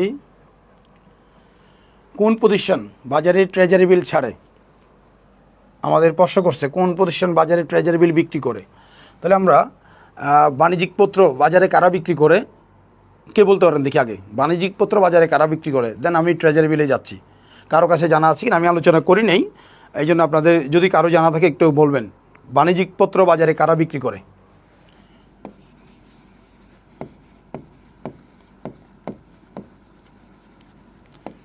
বাণিজ্যিক পত্র আসলে বাজারে কারা বিক্রি করে? বাণিজ্যিক পত্র কি? বাণিজ্যিক পত্র হচ্ছে একটি স্বল্পমেয়াদী ঋণের দলিল। এটার প্রথম আনসার হচ্ছে এটা। এখন যদি জিজ্ঞেস করি বাণিজ্যিক পত্র বাজারে কারা বিক্রি করে, এরকম যদি প্রশ্ন হয়, তাহলে আমরা আনসার কী দিব? বাণিজ্যিক পত্র বাজারে কারা বিক্রি করে?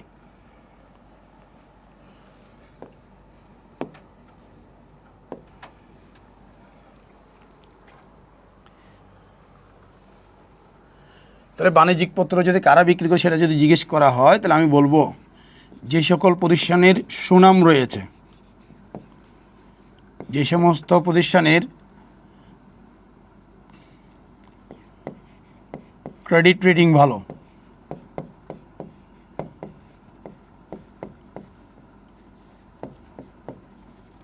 তাহলে এখন সুনাম বুঝলাম, ক্রেডিট রেটিং আবার বুঝি নেই।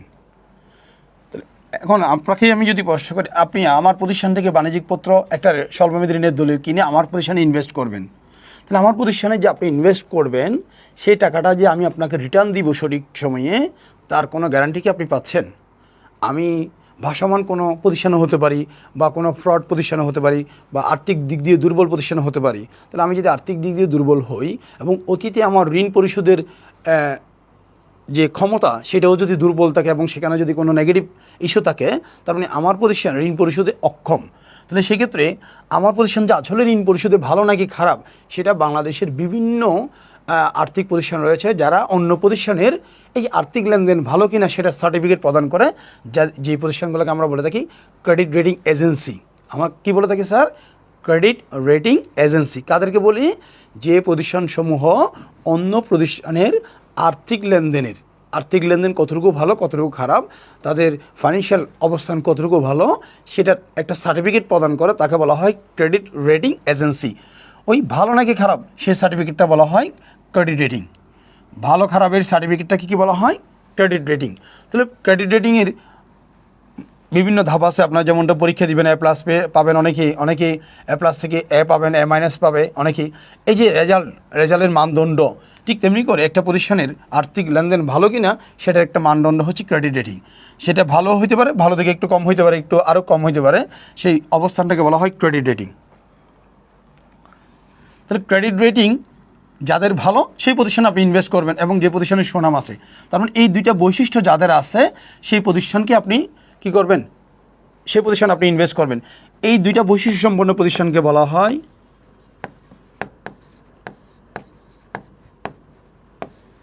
স্যার কী প্রতিষ্ঠান? এই দুইটা বৈশিষ্ট্য যাদের থাকে সেই প্রতিষ্ঠানকে বলা হচ্ছে একসাথে এক নামে বলা হয় ব্লু চিপ প্রতিষ্ঠান। যে ব্লু চিপ প্রতিষ্ঠান কাকে বলে আমি যদি বলতে চাই, তাহলে বলবো যে প্রতিষ্ঠানের সুনাম ভালো এবং যে প্রতিষ্ঠানের আর্থিক লেনদেনের স্বচ্ছতা ভালো, যাকে আমরা ক্রেডিট রেটিং বলতেছি, সেই অন্য ভাষায় যদি বলি আর্থিক লেনদেনের স্বচ্ছতা ভালো, সেই সকল প্রতিষ্ঠানকে এক কথায় বলা হয় ব্লু চিপ প্রতিষ্ঠান।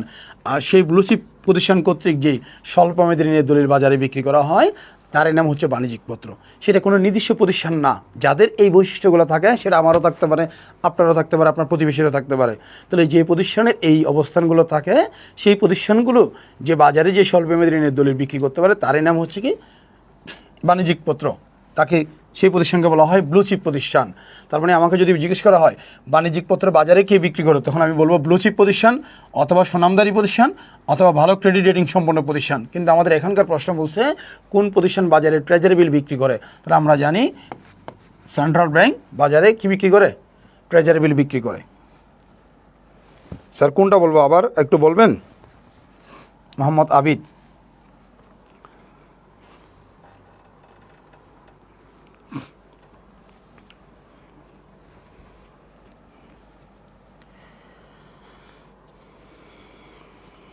মোহাম্মদ আবিদ একটু আবার বলবেন কোনটা বলবো স্যার?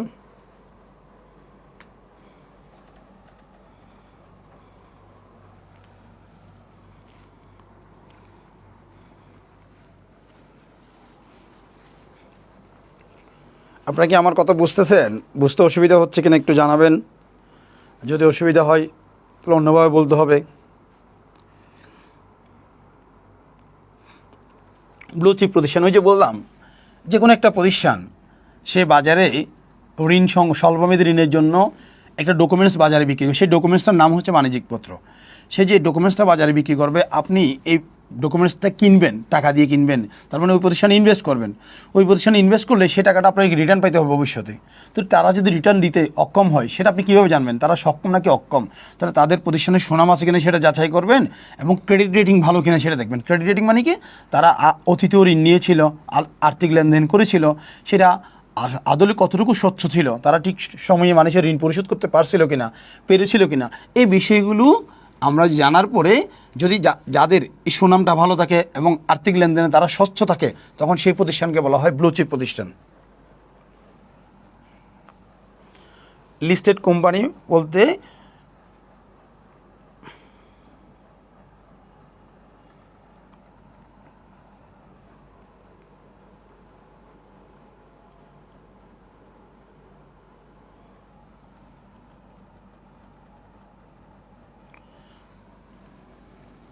আপনারা কি এটা বুঝছেন কিনা আগে ক্লিয়ার করি, আমি তারপর আনসার দিচ্ছি।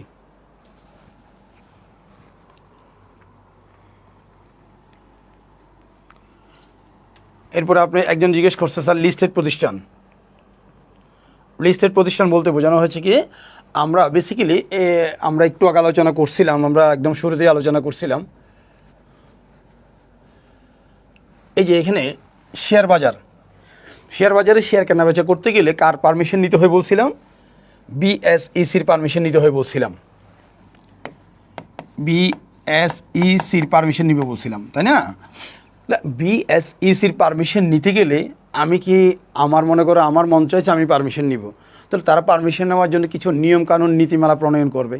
তাহলে সেই নীতিমালার আদলে যারা অন্তর্ভুক্ত হতে পারবে তারাই শুধুমাত্র শেয়ার বাজারে শেয়ার কেনাবেচা করতে পারবে। তার মানে শেয়ার বাজারে শেয়ার কেনাবেচা করতে গেলে পারমিশন নিতে হবে। কার পারমিশন নিতে হবে? বিএসইসির, বাংলাদেশ সিকিউরিটিজ অ্যান্ড এক্সচেঞ্জ কমিশনের। তাহলে পারমিশন নেওয়ার ক্ষেত্রে সে আমাকে কিছু কন্ডিশন দিবে, সেই কন্ডিশনগুলো যদি ফুলফিল করতে পারি দেন আমি শেয়ার বাজারে শেয়ার কেনাবেচা করতে পারবো। তার মানে আমি শেয়ার বাজারে পারমিশন পেয়েছি, মানে আমি লিস্টেড কোম্পানি হয়ে গেলাম। কী কোম্পানি? তালিকাভুক্ত কোম্পানি, যাকে আমরা বলি। কী কোম্পানি স্যার? তালিকাভুক্ত কোম্পানি।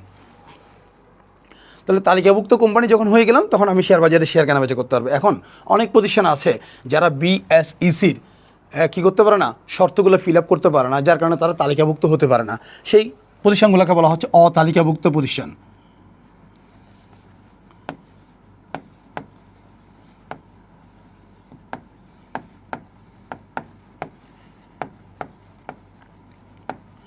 অতালিকাভুক্ত প্রতিষ্ঠান। তাহলে কোনগুলো অতালিকাভুক্ত প্রতিষ্ঠান? যে সমস্ত প্রতিষ্ঠানসমূহ শেয়ার বিক্রি করতে চাচ্ছে কিন্তু বিএসইসির যে কন্ডিশনগুলো সেগুলো ফুলফিল করতে পারে নাই, সেই সমস্ত বিষয়গুলো কমপ্লিটলি ফুলফিল করতে পারে নাই, সেগুলোকে বলা হয় অতালিকাভুক্ত প্রতিষ্ঠান। তাহলে বিএসইসি কী করে? তাদেরকেও শেয়ার কেনাবেচা করার জন্য একটু সুযোগ করে দেয়, সেই তাদেরকে একটা আলাদা বাজারে শেয়ার কেনাবেচা করার জন্য সুযোগ করে দেয়। সেই বাজারের নাম হচ্ছে OTC market, over the counter market, যাকে আমরা থার্ড মার্কেটও বলে থাকি। তাহলে যে সমস্ত প্রতিষ্ঠান এখনও বাংলাদেশ সিকিউরিটি এক্সচেঞ্জ কমিশনের তালিকাভুক্ত হতে পারে নাই, শেয়ার বাজারে তালিকাভুক্ত হতে পারে নাই, সেই সমস্ত প্রতিষ্ঠানগুলো যদি শেয়ার কেনাবেচা করতে চায় তাদের জন্য শেয়ার কেনাবেচার জন্য আলাদা করে একটি মার্কেট ওপেন করা আছে। সেই মার্কেটের নাম হচ্ছে OTC market, over the counter market.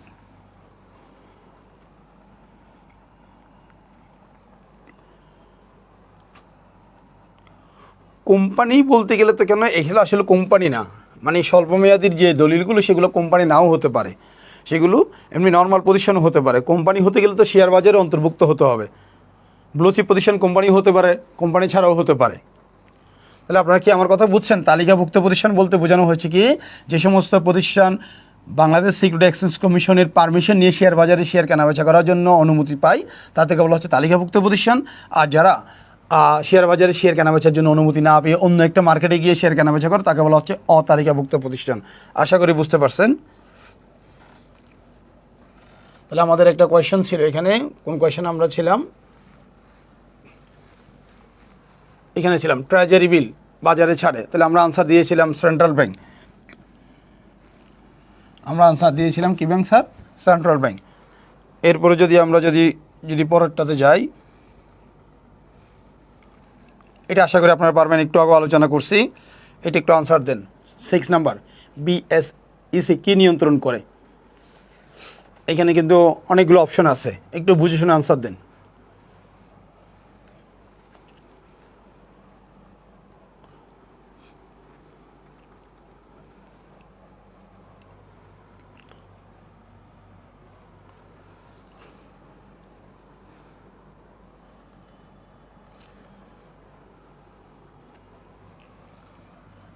এখন যারা বলছেন বি, আমি আপনাদের মাঝে প্রশ্ন করব, এ কেন হবে না, ডি কেন হবে না, এবং ই কেন হবে না? সি তো হবে না সেটা বুঝলাম, মানি মার্কেট হচ্ছে স্বল্পমেয়াদী বাজার সেটা বুঝলাম আমি।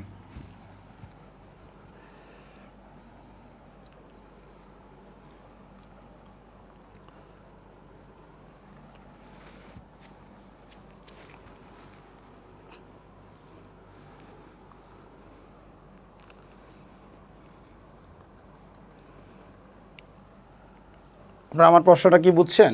আপনারা বলছেন কি বিএসইসি কি নিয়ন্ত্রণ করে, সেটা আপনার আনসার সঠিকভাবে বলছেন শেয়ার মার্কেট। তাহলে আমার প্রশ্ন হলো বন্ড মার্কেট কেন না, স্টক এক্সচেঞ্জ কেন না, অথবা ফাইন্যান্সিয়াল মার্কেট কেন না?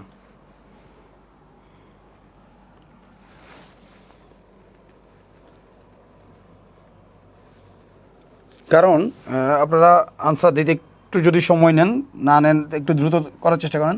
কারণ আমরা শেয়ার মার্কেট বলতে আমরা বুঝি যে মার্কেটেই বন্ড এবং শেয়ার আদান প্রদান করা হয় তাকে আমরা বলতে কি শেয়ার মার্কেট। তার মানে শেয়ার মার্কেটেই শুধু শেয়ার কেনাবেচা করা হয় না। তো শেয়ার মার্কেটের ভিতরেই একটা ব্রাঞ্চ হচ্ছে কি বন্ড মার্কেট, একটা ব্রাঞ্চ হচ্ছে কি স্টক এক্সচেঞ্জ। তাহলে শেয়ার মার্কেটের ভিতরে একটা অংশ হচ্ছে কি বন্ড মার্কেট, শেয়ার মার্কেটের ভিতরে একটা অংশ হচ্ছে কি স্টক এক্সচেঞ্জ। তার মানে বিএসইসি মূলত শেয়ার বাজারকে কী করে কন্ট্রোল করে? তাহলে শেয়ার বাজারের ভিতরেই অন্তর্ভুক্ত করা আছে বন্ড মার্কেট, শেয়ার বাজারের ভিতরেই অন্তর্ভুক্ত করা আছে স্টক এক্সচেঞ্জ মার্কেট। এরপর আসেন ফাইন্যান্সিয়াল মার্কেট। ফাইন্যান্সিয়াল মার্কেট কাকে বলি? যে মার্কেটে আপনি স্বল্পমেয়াদী ঋণও পাবেন, দীর্ঘমেয়াদী ঋণও পাবেন, সেটাকে বলা হচ্ছে ফাইন্যান্সিয়াল মার্কেট। যে মার্কেটকে আপনি স্বল্পমেয়াদী ঋণও বলা যায়, দীর্ঘমেয়াদীও পাওয়া যায়, তাকে বলা হচ্ছে ফাইন্যান্সিয়াল মার্কেট। ভেরি গুড, একজন আনসার দিয়েছে, সাইমন আনসার দিয়েছে, হ্যাঁ ভেরি গুড। তাহলে আমরা ফাইন্যান্সিয়াল মার্কেট কাকে বলি? যে মার্কেটে স্বল্পমেয়াদী এবং দীর্ঘমেয়াদী উভয় ঋণের আদান প্রদান করা হয় তাকে আমরা কী বলে থাকি স্যার? ফাইন্যান্সিয়াল মার্কেট বলে থাকি। যে মার্কেটে স্বল্পমেয়াদী এবং দীর্ঘমেয়াদী উভয় ঋণের আদান প্রদান করা হয় তাকে কী বলা হয়? ফাইন্যান্সিয়াল মার্কেট বলা হয়। আশা করি আপনারা বুঝছেন। তাহলে আমরা পরেরটাতে দেখি, নিচের কোনটি স্বল্পমেয়াদী অর্থায়নের উৎস নয়? একটু দ্রুত আনসার করবেন, এগুলো আপনারা সহজেই পারবেন। 2024-25 সেশনের প্রশ্ন। নিচের কোনটি স্বল্পমেয়াদী অর্থায়নের উৎস নয়? তার মানে দীর্ঘমেয়াদী অর্থায়নের উৎস। নিচের কোনটি স্বল্পমেয়াদী অর্থায়নের উৎস নয়? তার মানে দীর্ঘমেয়াদী অর্থায়নের উৎস।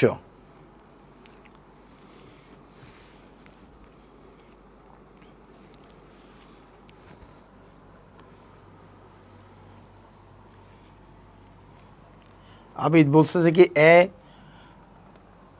মৌমিতা বলছে কি সি, গোপাল দে বলছে কি সি। তাহলে আমরা যদি বলি এ হচ্ছে বাণিজ্যিক পত্র, আমরা একটু আগে পড়ে আসছি বাণিজ্যিক পত্র হচ্ছে কি একটি স্বল্পমেয়াদী। আর প্রদেয় বিল, প্রদেয় বিল কাকে বলি? প্রদেয় বিল আমরা অলরেডি অ্যাকাউন্টিং পড়ার সময় প্রদেয় বিল সম্পর্কে পড়ছি, প্রাপ্য বিল প্রদেয় বিল সম্পর্কে পড়ছি। তাহলে প্রদেয় বিল মানে হচ্ছে কি আমি কারো কাছ থেকে ধারে পণ্য ক্রয় করেছি, সে ধারে পণ্য ক্রয়ের টাকা পরিশোধ করার জন্য আমি তাকে একটা বিল দিয়েছি, তাহলে প্রদেয় বিলের মাধ্যমে পণ্য ক্রয়। তাহলে সেটা কি 1 বছরের বেশি সময়ের জন্য হয় নাকি 1 বছরের ভিতরে হয়? তাহলে সেই জন্যই সেটাকে বলা হচ্ছে কি স্বল্পমেয়াদী। প্রদেয় বিল হচ্ছে স্বল্পমেয়াদী। অপরপক্ষে যদি বলি বিল বাট্টাকরণ, তাহলে আমাদের কাছে যে প্রাপ্য বিলটা থাকে সেই প্রাপ্য বিলের একটা নির্দিষ্ট মেয়াদ থাকে। তাহলে মেয়াদের আগে আমরা অনেক সময় কী করতে পারি? বাট্টাকরণ করতে পারি, ব্যাংক থেকে ভাঙাই নিতে পারি। তার মানে এটাও একটি স্বল্পমেয়াদী। তার মানে এই তিনটা স্বল্পমেয়াদী, আর ডিভেঞ্চার হচ্ছে স্যার কি মেয়াদী? দীর্ঘমেয়াদী। তাহলে আমাদের প্রশ্ন হচ্ছে কি নিচের কোনটি স্বল্পমেয়াদী অর্থায়নের উৎস নয়? তাহলে আমরা স্বল্পমেয়াদী অর্থায়ন পাচ্ছি বাণিজ্যিক পত্র আর প্রদেয় বিল, বিল বাট্টাকরণ, কিন্তু সি হচ্ছে একটি দীর্ঘমেয়াদী মূলধনের উৎস। আশা করি বুঝতে পারছেন।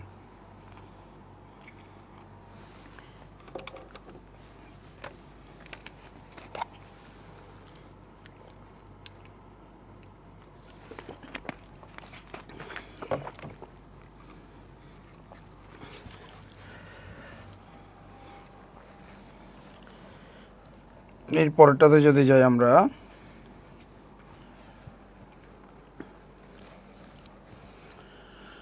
স্বল্পমেয়াদী অর্থায়নের ব্যবহারটা কোথায় করে থাকি? স্বল্পমেয়াদী অর্থায়নের ব্যবহারটা আমরা কোথায় করে থাকি? আমরা স্বল্পমেয়াদী অর্থায়নটা আমরা কোন কাজে ব্যবহার করে থাকি? এটা কি আমরা লভ্যাংশ বিতরণে ব্যবহার করে থাকি, স্থায়ী সম্পদ ক্রয়ে ব্যবহার করে থাকি, ঋণ মূলধন পরিশোধে ব্যবহার করে থাকি? আমরা ক্যাশ ফ্লো স্টেটমেন্ট পড়ছি, ক্যাশ ফ্লো পড়ছি। ক্যাশ ফ্লোতে আমরা বেসিক্যালি এই ক্যাশ ফ্লোতে আমরা ইজিলি, ক্যাশ ফ্লো যদি মনে থাকে তাহলে আমরা ইজিলি দেখতেছি এগুলো সব তিনটাই হচ্ছে দীর্ঘমেয়াদী। তিনটা হচ্ছে কি মেয়াদী? দীর্ঘমেয়াদী। আর কার্যকরী মূলধন এটার অপর নাম হচ্ছে ওয়ার্কিং ক্যাপিটাল। তাহলে ওয়ার্কিং ক্যাপিটাল ম্যানেজমেন্টের প্রয়োজন মেটাতেই আমরা কী করে থাকি, স্বল্পমেয়াদী অর্থায়ন করে থাকি। অর্থাৎ 1 বছরের কম সময়ের কার্যক্রম পরিচালনা করাকে বলা হয় কার্যকরী মূলধনের প্রয়োজন মেটাতে যে অর্থটা ব্যবহার করি, 1 বছরের কম সময়ের কার্যক্রম মেটানোর জন্য যে অর্থটা ব্যবহার করি তাকে বলা হচ্ছে কার্যকরী মূলধন বা ওয়ার্কিং ক্যাপিটাল। 1 বছরের কম সময়ের কার্যক্রম পরিচালনা করার জন্য যে মূলধনটা ব্যবহার করে থাকি তাকে কি বলা হয়, ওয়ার্কিং ক্যাপিটাল বা কার্যকরী মূলধন। ভেরি গুড, সবাই আনসার দিতে পারতেছে। এরপরে যদি আমরা যাই, নিচের কোনটির ক্ষেত্রে স্বল্পমেয়াদী অর্থায়নের দরকার হয়? ঢাকা বিশ্ববিদ্যালয়ের 20-21 সেশনের প্রশ্ন।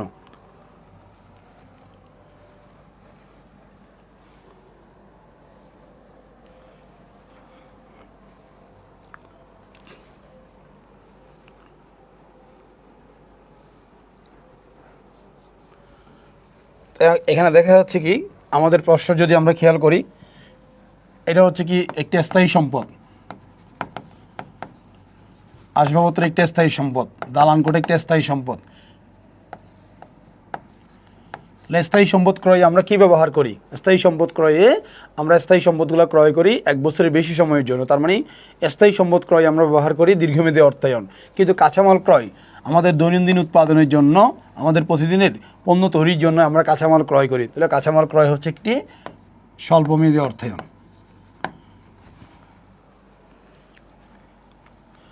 আমি আপনাদের এখানে পড়ানোর সময় দেখেন, আমি প্রত্যেকটা প্রশ্নেরই চেষ্টা করতেছি ওগুলো কেন হবে না, ওগুলো আসলে কী জিনিস। তাহলে আমাদের পড়ার সময় যদি আমরা এইভাবে পড়তে পারি, অর্থাৎ আমাদের বাকি অপশনগুলো আসলে কী, তাহলে আমার এখানে অনেক কিছু শেখা হয়ে যায়।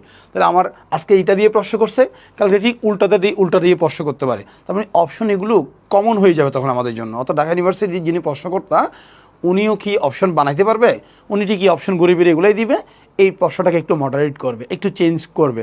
ওই চেঞ্জ করে যে প্রশ্নটা করবে ঠিকই আমার আগের প্রশ্নগুলো জানা থাকলে আমি খুব ইজিলি আনসার দিতে পারবো। আপনারা এই পর্যন্ত দেখেন যতগুলো প্রশ্ন আমরা অলরেডি আনসার করছি 9টা পর্যন্ত, এই 9টা প্রশ্নের মধ্যেই ঘুরে ফিরে কিন্তু একই ওয়ার্ডগুলো ইউজ করা হচ্ছে, একই প্রশ্নের প্যাটার্ন কিন্তু একই রকম। তার মানে আমরা এটুকুতে বুঝলাম বেসিক্যালি আমাদের ঢাকা ইউনিভার্সিটির প্রশ্ন কি আসলে কঠিন হয় কিনা আপনারা বলেন, আপনারা নিজেরাই বলেন। এখন আমি যে আপনাদের প্রিভিয়াস ইয়ার কোয়েশ্চেনগুলো দেখিয়েছি এই পর্যন্ত, আপনাদের প্রশ্ন কি কঠিন মনে হচ্ছে কিনা, আপনাদের কাছে এই কষ্ট কি কঠিন মনে হচ্ছে কিনা? এগুলো যাদের একটু মানে বেসিক ফিন্যান্সের অল্প সংখ্যক বেসিক যাদের জানা আছে, এখন আপনারা যখন ভার্সিটি অ্যাডমিশন পরিপূর্ণ শুরু করবেন তখন আপনাদের প্রত্যেকটা পয়েন্ট আলাদা আলাদা করে, যেমন আমি এখানে বাণিজ্যিক পত্রটা একটু করে আলোচনা করছি, যখন আমাদের মূল ক্লাস শুরু হবে তখন আমরা বাণিজ্যিক পত্রের আরও ডিটেলস যতটুকু জানা দরকার, তারপর হচ্ছে কি কেন্দ্রীয় ব্যাংক থেকে যতটুকু জানা দরকার, ট্রেজারি বিল, পুনঃক্রয় চুক্তি, এগুলো আসলে কি, এগুলো সম্পর্কে ডিটেলস আমরা আলোচনা করব। তখন সেক্ষেত্রে ক্লাসে আপনি সময় পাবেন, কারণ একটা ক্লাস আপনার একটা লেকচারই হবে, একটা লেকচারের টপিকস হবে অল্প। এই অল্প টপিক্সই যখন আপনি পড়বেন ক্লাসের মধ্যেই আপনার কনসেপ্টগুলো ক্লিয়ার করতে পারলে আপনার অত ঝামেলা থেকে যাবে না। তখন আপনি দিনের ক্লাস দিনে কন্টিনিউ করলে দিনের পর দিনে শেষ হয়ে যাবে।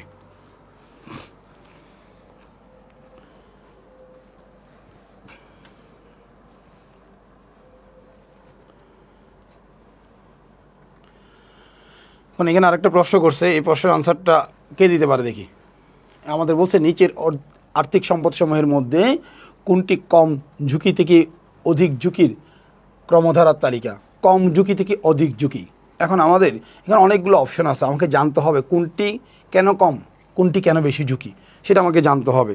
তাহলে আমি ম্যাথ আসে, ম্যাথ আর 10 মিনিট পরে ম্যাথ আলোচনা করব, 10 মিনিট পরে ম্যাথ আলোচনা করবো। আর তাহলে আমরা এটা একটু কনসেপ্টটা একটু যদি জানার চেষ্টা করি, এখানে বলছে কি কম ঝুঁকি থেকে, তাহলে আমাদের আগে মূল কথাটা ধরতে হবে। যদি না ধরি তাহলে আমাদের পরীক্ষায় আমরা আনসার জানার পর আমরা আনসার ভুল করব। তাহলে আমাদের মূলত এখানে যে অপশনগুলো আছে সেগুলো যদি আমরা ইউজ করি, সেক্ষেত্রে বন্ড কী জিনিস, তারপর যদি সাধারণ শেয়ার কী জিনিস সেটা যদি আমরা জানি তাহলে আমাদের মোটামুটি আনসারটা হয়ে যাবে। এবং আরেকটা হচ্ছে অগ্রাধিকার শেয়ার। তাহলে আমরা এই বিষয়ে 3টা বিষয় সম্পর্কে একটু একটু জানলে সেটা আমরা আনসার ইজিলি পেয়ে যাব। বন্ড হচ্ছে একটা ঋণের দলিল। আমি যদি কোনো প্রতিষ্ঠান থেকে যদি ঋণের মাধ্যমে যদি অর্থায়ন করতে যাই, অবশ্যই আমাকে কি দিতে হবে স্যার? জামানত দিতে হবে। জামানত ছাড়া আমাকে বন্ডের মাধ্যমে ঋণের আদান প্রদান করার সুযোগ দিবে না। তাহলে আমি যদি বন্ডের মাধ্যমে ঋণের আদান প্রদান করতে যাই, অর্থাৎ আমি কোনো একটা ব্যাংক থেকে বন্ডের বিনিময়ে 1 লক্ষ টাকা ঋণ নিলাম, তার বিনিময়ে আমি জামানত দিলাম, তাহলে আমি যদি কোনো কারণে হারাইও যাই, আমার জামানত বিক্রি করে তারা কী করতে পারবে, তাদের ঋণের টাকা আদায় করতে পারবে। তার মানে বন্ড বিক্রি করে অর্থ সংগ্রহ করার ক্ষেত্রে বা বিনিয়োগ বন্ডের মাধ্যমে ঋণ প্রদানের ক্ষেত্রে তার কোনো কি নেই, ঝুঁকি কম তুলনামূলক। সে যে কোনো সময় আমার জামানত বিক্রি করে তার অর্থ ফেরত পাওয়ার সুযোগ আছে, সেই জন্য এটি একটু কম ঝুঁকিপূর্ণ। এটি একটি কী ঝুঁকিপূর্ণ?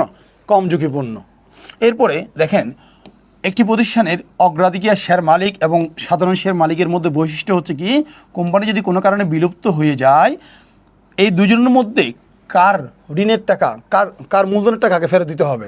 তাহলে আগে অগ্রাধিকার শেয়ারের মূলধনের টাকা ফেরত দিতে হবে, তারপর সাধারণ শেয়ারের মূলধনের টাকা ফেরত দিতে হবে।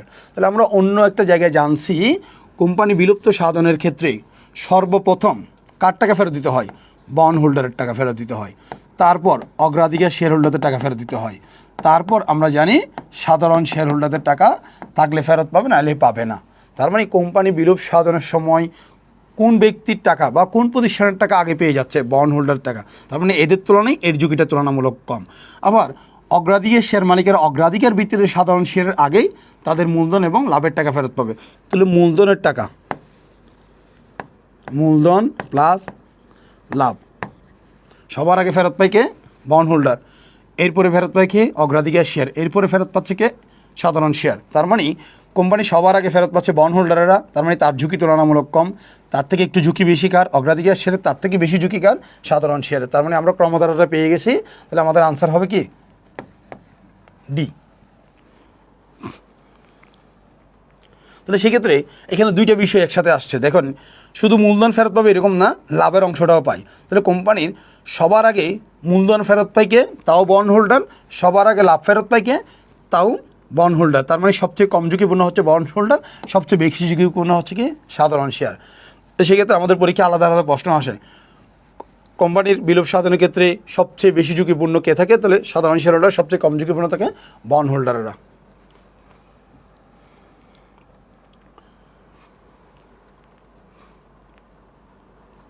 একটু আগে পড়াইছি, এটা আমরা আনসার দিতে পারবো আশা করি।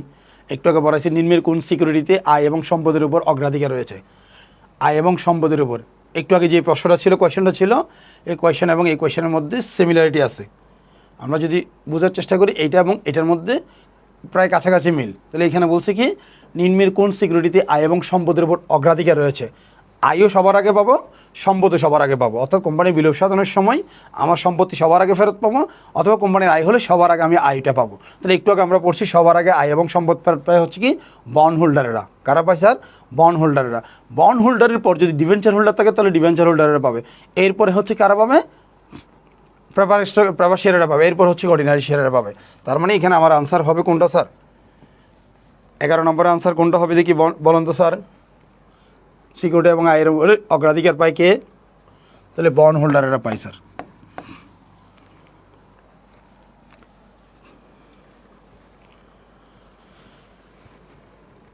নিম্নের কোন সিকিউরিটিতে আয় এবং সম্পদের উপরে, একটু আগে বলছি, প্রথমে হচ্ছে কি বন্ড হোল্ডারেরা, তারপর হচ্ছে কি ডিভেঞ্চার বা ঋণপত্র,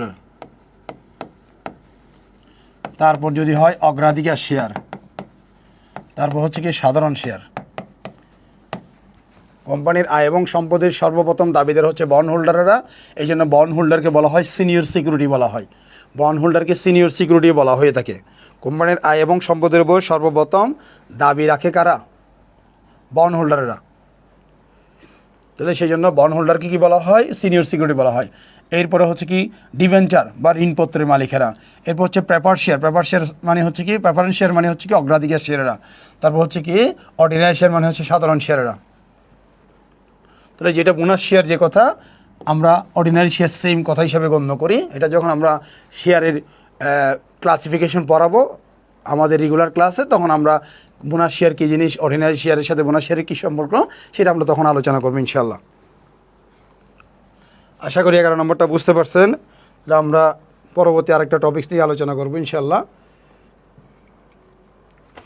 তাহলে আমাদের আরেকটা টপিকস নিয়ে আলোচনা করে তারপর ম্যাথে যাব। এই টপিক্সটা অল্প সময় শেষ করে দিব। তাহলে আমি যদি টপিক্সটা নিয়ে আপনাদের একটু বোঝানোর চেষ্টা করি, আপনারা একটু দেখেন।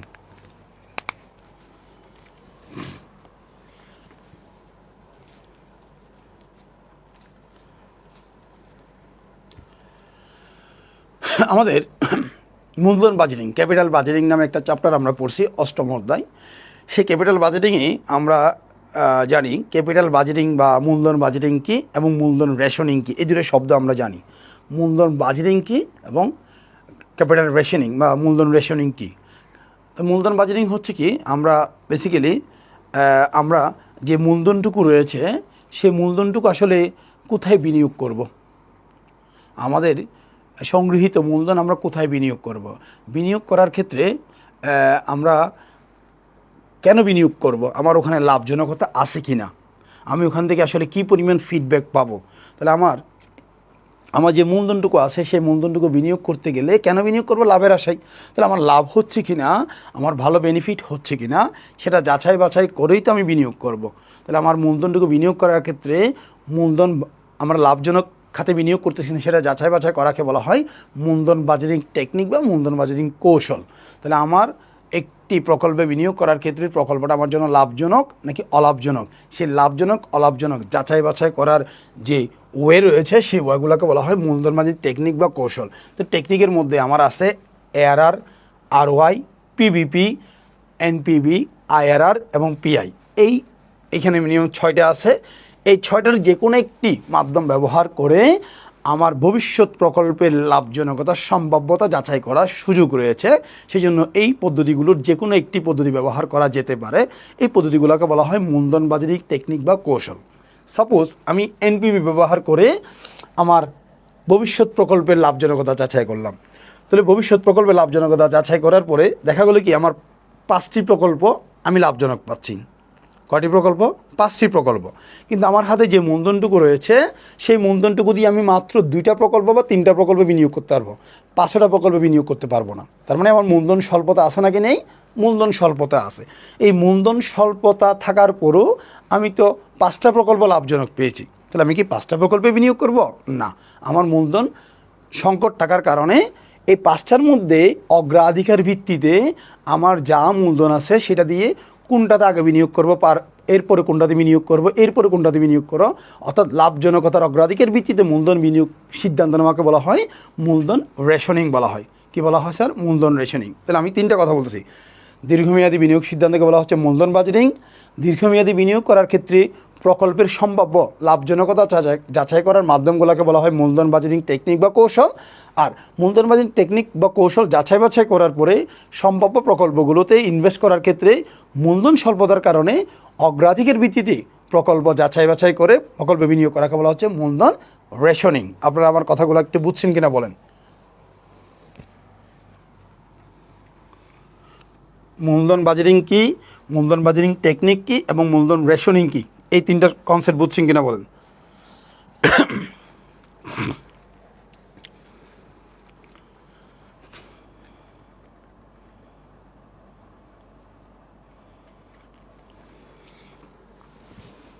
একটু দ্রুত রেসপন্স করেন। এশারের নামাজ একসাথে পরে পড়া যাবে, কারণ এখন ব্রেক দিলে ক্লাস কন্টিনিউ করা কষ্ট হয়ে যাবে।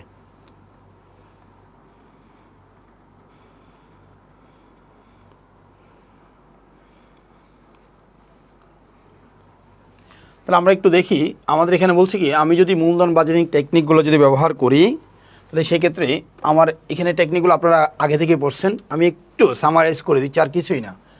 এখানে বলছি কি, অর্থের সময়মূল্য বিবেচনা করে কোনগুলো?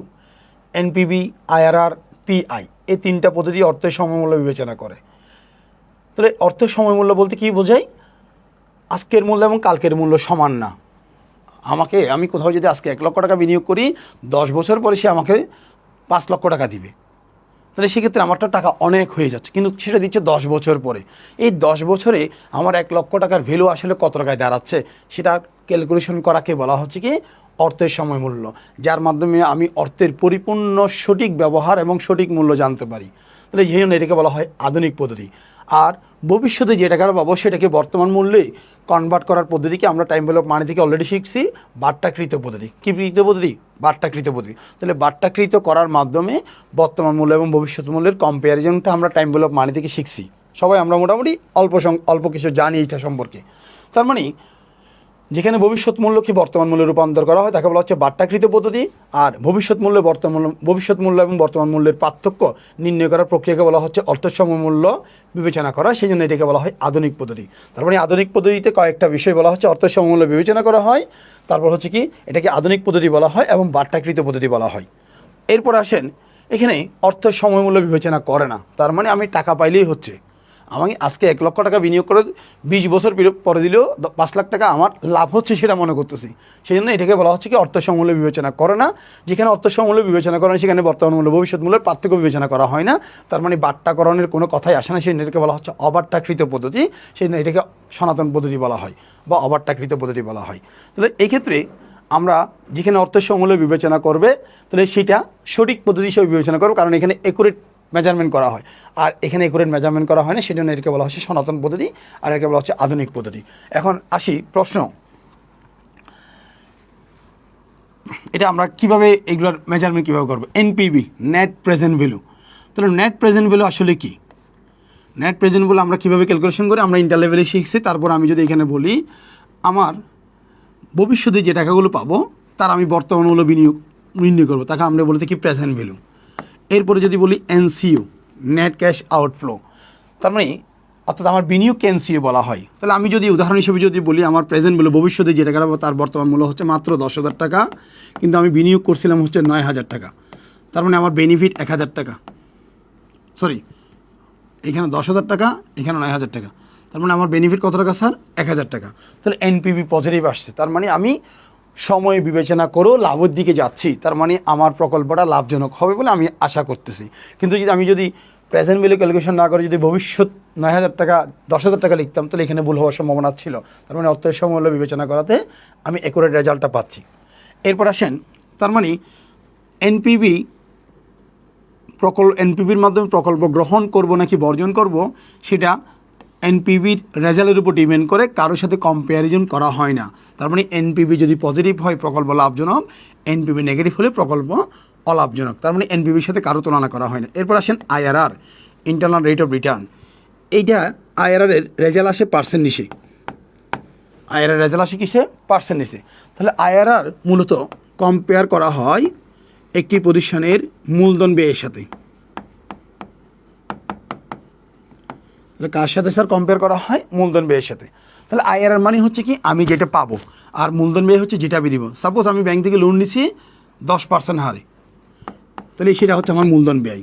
তাহলে ওই 10% হারে সংগৃহীত মূলধন আমি অন্য জায়গায় বিনিয়োগ করলে সেখান থেকে রিটার্ন পাবো না, কি পাবো না স্যার? সেখান থেকে রিটার্ন পাবো। মনে করো সে রিটার্ন পাচ্ছে 12%, আপনারা অ্যান্সার করেন। আমি মূলধন সংগ্রহ করছি 10% হারে, সেই সংগৃহীত মূলধন অন্য জায়গায় বিনিয়োগ করে আমি পাচ্ছি 12%, তার মানে আমি 2% লাভ পাচ্ছি। তাহলে আইআরআর হচ্ছে কি আমি যেটা পাচ্ছি, মূলধন ব্যয় হচ্ছে কি যেটা আমাকে দিতে হবে, তাহলে আমাকে দিতে হবে 10%, আমি পাচ্ছি 12%, তার মানে আইআরআর সাথে কার তুলনা করা হচ্ছে? মূলধন ব্যয়ের সাথে তুলনা করা হচ্ছে। তার মানে মূলধন ব্যয় থেকে যদি আমার আইআরআর বড় হয় তাহলে প্রকল্প লাভজনক, মূলধন ব্যয় থেকে যদি আইআরআর যদি কি হয়ে যায়, ছোটো হয়ে যায়, প্রকল্প অলাভজনক। PI, probability index. তাহলে প্রবাবিলিটি ইন্ডেক্সের বেসিক্যালি আমরা যদি বলি, এটা আমি উদাহরণ হিসেবে এভাবে বলবো, মনে করো 2,000 টাকা বিনিয়োগ করছি, আমি রিটার্নও পাইছি 2,000 টাকা, তাহলে সেক্ষেত্রে আমার রেজাল্ট কত আসছে? 1। আপনারা বলেন 2,000 টাকা বিনিয়োগ করে 2,000 টাকা পেয়েছি, আমি আদৌ কি কোনো লাভ লোকসান পেয়েছি? লাভও হয় নাই, লসও হয় নাই। তাহলে পিআই এর মান যদি 1 হয় তাহলে সেক্ষেত্রে আমরা বলবো লাভ লোকসান কিছুই হয় নাই। যদি এখন যদি উদাহরণটা যদি একটু চেঞ্জ করে বলি, আমি পাচ্ছি হচ্ছে 4,000, বিনিয়োগ করছি হচ্ছে 2,000, অর্থাৎ আমি ভবিষ্যতে যে টাকা পাবো তার প্রেজেন্ট ভ্যালু হচ্ছে কত টাকা? 4,000 টাকা। আমার এনসিইউ হচ্ছে কত টাকা স্যার? 2,000 টাকা। এখানে ভাগ করলে কত হয়? 2 হয়। তাহলে পিআই এর মান যদি 1 থেকে বড় হয়ে যায় তাহলে আমি কি মনে করব? আমার প্রকল্প লাভজনক মনে করব। তার মানে পিআই মূলত তুলনা করে কম্পেয়ার করে 1 থেকে যে বড় নাকি 1 থেকে ছোট।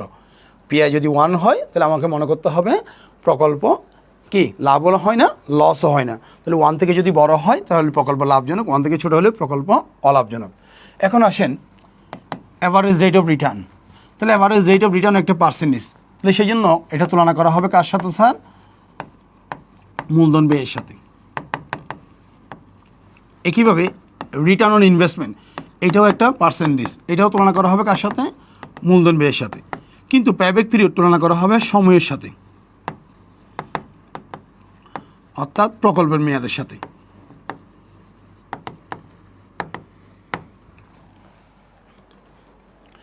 এখন আসেন এখানে আসলে কি কথাগুলো উঠে আসতেছে। আমাকে পরীক্ষায় প্রশ্ন কীভাবে করবে? আমাকে প্রশ্ন করবে মূলধন ব্যয় থেকে কিসের মান বড় হলে প্রকল্প লাভজনক। তাহলে মূলধন ব্যয়ের সাথে তুলনা করা হয়েছে কয়টা দেখেন, আইআরআর, এআরআর, আর ওয়াই, কয়টা? তিনটা। মূলধন ব্যয়ের সাথে তুলনা করা হয়েছে স্যার কয়টা? তিনটা। এখন সেক্ষেত্রে আমার যদি তিনের অপশন যদি পরীক্ষায় থাকে তাহলে আমি আধুনিকটাকে প্রথমে বেছে নিব। তার মানে আমার মূলধন ব্যয় থেকে কোনটা বড় হলে প্রকল্প লাভজনক, আইআরআর বড় হলে প্রকল্প লাভজনক। যদি আইআরআর না থাকে আমি সনাতন নিয়মে বলবো আর ওয়াই প্রকল্প লাভজনক। যদি আর ওয়াই না থাকে তাহলে এআরআরকে বলবো। যদি তিনটা অপশন থাকে আমি এটাকে নিব, এটা না থাকে যদি এই দুটো থাকে আর ওয়াইকে নিব, আর ওয়াই যদি না থাকে এআরআরকে নিব। তার মানে আমি আপনাদের যদি বলি মূলধন ব্যয়ের সাথে তুলনা করা হয় কোনটা, আইআরআর, আর ওয়াই এবং এআরআর, এই তিনটার সাথে। অপরপক্ষে প্রকল্পের মেয়াদের সাথে তুলনা করা হয় পিবিপি। প্রকল্পের মেয়াদ থেকে যদি আমার যদি প্যাব্যাক পিরিয়ড যদি কী হয়ে যায় স্যার, কম হয় তাহলে প্রকল্প লাভজনক, বেশি হলে প্রকল্প অলাভজনক। এনপিবি কারোর সাথে তুলনা করে এনপিবি পজিটিভ হলে প্রকল্প লাভজনক, এনপিবি নেগেটিভ হলে প্রকল্প অলাভজনক। পিআই 1 থেকে বড় হলে প্রকল্প লাভজনক, 1 থেকে ছোটো হলে প্রকল্প অলাভজনক। এখন আসেন আমাদের পরীক্ষার প্রশ্ন কীভাবে আসে। একটা পরীক্ষার প্রশ্ন আসছিল, সেটা যদি আমি আপনাদের দেখাই।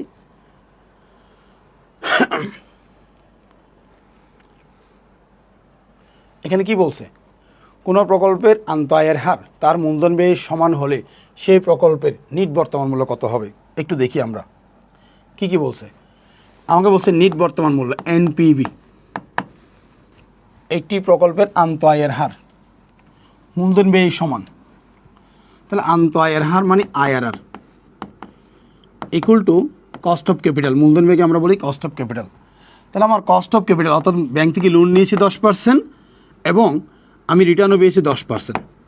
এটাই তো বলছে আমাদের প্রশ্নে, কোনো প্রকল্পের আন্তঃআয়ের হার আইআরআর হচ্ছে 10% এবং তার মূলধন ব্যয়ের সমান হলে, তাহলে মূলধন ব্যয় 10%, তারা দুজনেই সমান।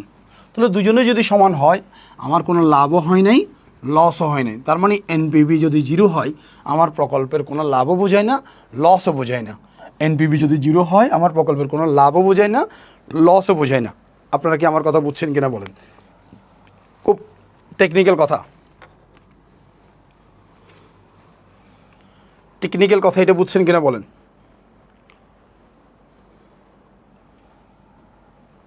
এমডি আয়ান, ভেরি গুড, 0 সমান। আপনারা কি আমার কথার উপরের কথা দিয়ে আমি এটা সাজাইলাম, এটার আদলে এটা বুঝছেন কিনা বলেন? 0 সমান, ভেরি গুড।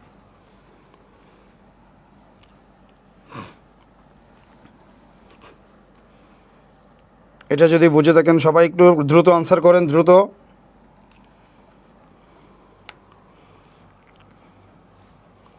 সবাই একটু দ্রুত আনসার করেন, ভেরি গুড। এরপরটাতে যদি যাই আমরা, এখানে একটা কথা বলছে দেখেন, বিনিয়োগ সুযোগকে বিশ্লেষণ করার সবচেয়ে ভালো উপায় কোনটি? তাহলে বিনিয়োগ সুযোগকে বিশ্লেষণ করার সবচেয়ে ভালো উপায় হচ্ছে কি, আমরা এখানে অনেকগুলো পদ্ধতির কথা বলছি। এখানে আমরা পড়ার সময় অনেকগুলো পদ্ধতির কথা বলছি। আমাদের যদি পরীক্ষায় প্রশ্ন করা হয় সবচেয়ে ভালো পদ্ধতি কোনটা, তখন আমি নির্দ্বিধায় বলবো এনপিবি। এনপিবি তাহলে মূলধন বাজেটিং পদ্ধতিগুলোর মধ্যে সবচেয়ে উত্তম পদ্ধতির নাম কি? এনপিবি। আবার বলছি, যদি নর্মালি বলা হয় মূলধন বাজেটিং পদ্ধতির মধ্যে সবচেয়ে ভালো পদ্ধতির নাম কি? এনপিবি। আর যদি বলা হয় প্রকল্পের মেয়াদকালের সাথে তুলনাযোগ্য সবচেয়ে ভালো প্রকল্প কোনটি, তখন বলবো পিবিপি। প্রকল্পের অর্থাৎ দ্রুত টাকা পাওয়ার জন্য, এটা বেসিক্যালি দ্রুত টাকা পাওয়ার জন্য কোন পদ্ধতি বেশি উত্তম, তখন সেটা হচ্ছে তার লক্ষ্যে গুরুত্ব দেওয়া হয় কোন পদ্ধতিতে, তখন আমি বলবো পিবিপি। আর অপরপক্ষে যদি বলা হয় মূলধন বাজেটিং পদ্ধতিগুলোর মধ্যে সবচেয়ে ভালো পদ্ধতি কোনটি, এনপিবি, সেটাকে আমরা রেফার করবো। তাহলে আমাদের পরীক্ষার প্রশ্ন এখন যেটা করছে সেটা ওই টাইপসেরই করছে। তাহলে আমার এখানে বলছে কি, বিনিয়োগ সুযোগকে বিশ্লেষণ করার জন্য সবচেয়ে ভালো উপায় কোনটি, তাহলে আমরা বলবো নিট বর্তমান মূল্য পদ্ধতি। কোন পদ্ধতি বলবো স্যার? নিট বর্তমান মূল্য পদ্ধতি। এরপর যদি আমরা পরেরটাতে যাই,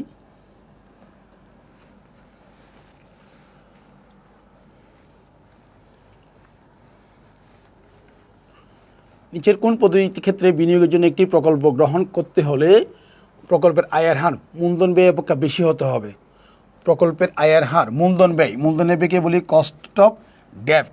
বলছে কি নিচের কোন পদ্ধতির ক্ষেত্রে বিনিয়োগের জন্য, তাহলে ডেপ্ট হচ্ছে 10%। একটু আগে আমি যেটা তোমাদেরকে একটু আগে বলছি এটা পার্সেন্টেজ, মূলধন ব্যয় হচ্ছে কি স্যার পার্সেন্টেজ। তাহলে আমার মূলধন বাজারিংয়ের পার্সেন্টেজ কী কী আছে? একটা আছে হচ্ছে কি আইআরআর, এটা পার্সেন্টেজে হয়। আরেকটা হচ্ছে আরওয়াই, এটা পার্সেন্টেজে হয়। আরেকটা হচ্ছে কি এআরআর, এই 3টা পার্সেন্টেজে হয়। তার মানে আমার এই ক্যাডিএর সাথে তুলনাযোগ্য হচ্ছে 3টার যে কোনো একটা, অন্য কোনো কিছুই হবে না। আমি আবার বলছি নিচের কোন পদ্ধতির ক্ষেত্রে বিনিয়োগের জন্য একটি প্রকল্প গ্রহণ করতে হলে প্রকল্পের আয়ের হার মূলধন ব্যয় অপেক্ষা বেশি হতে হবে। তাহলে আমার মূলধন ব্যয়ের সাথে তুলনা করছে, তাহলে মূলধন ব্যয়ের সাথে তুলনা করা হয় পার্সেন্টেজের। তার মানে এখানে যে কোনো একটা পার্সেন্টেজের সাথে পার্সেন্টেজের তুলনা করা হবে, অন্য কোনো কিছু হবে না। তার মানে এই 3টার যে কোনো একটা আনসার হবে। 3টাই আছে কিনা দেখেন। তাহলে এখানে আছে কয়টা?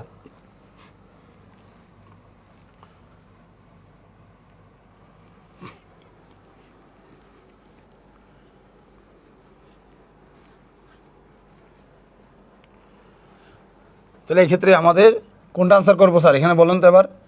এখানে তো কি নেই, আইআরআর নাই, এখন কোনটা হবে আনসার বলেন?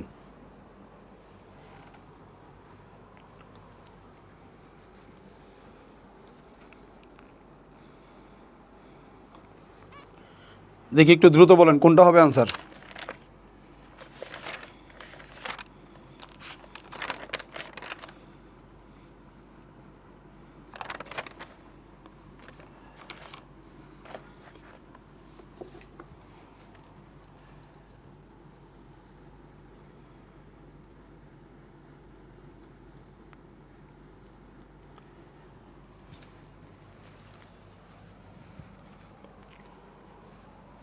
এখানে একটু ভুল আছে, এটা হচ্ছে উপার্জনের অভ্যন্তরীণ আয়ের হার, এটাই হবে আনসার। কারণ এখানে আইআরআর নাই। আইআরআর এটা থাকলে আইআরআর হতো, যদি আইআরআর না থাকে আরওয়াই বলছি, আরওয়াই না থাকলে এআরআর বলছিলাম আপনাকে। তাহলে আপনারা কথা বুঝছেন কিনা বলেন, এই প্রশ্নটার কনসেপ্টটা বুঝছেন কিনা বলেন? এটা তো অভ্যন্তরীণ হার বলছে, তার মানে এখানে এটা ভুল আছে, এটা আইআরআর হবে। এখানে প্রশ্নে ভুল আছে, এখানে অভ্যন্তরীণ হার বলছে না, তার মানে আইআরআর বলছে, তার মানে আইআরআর দেওয়া আছে, এ নম্বর আনসারই হবে। Very good.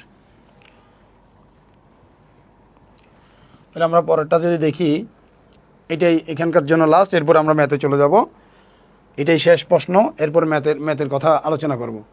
এটা খুবই একটি ক্রিটিক্যাল প্রশ্ন, কনসেপ্টটা বুঝে নিতে পারেন কিনা দেখেন। মূলধন বাজারিং পদ্ধতিগুলোর মধ্যে নিচের কোনটিতে প্রকল্পের অর্থের সময় মূল্য, কী বলছে স্যার?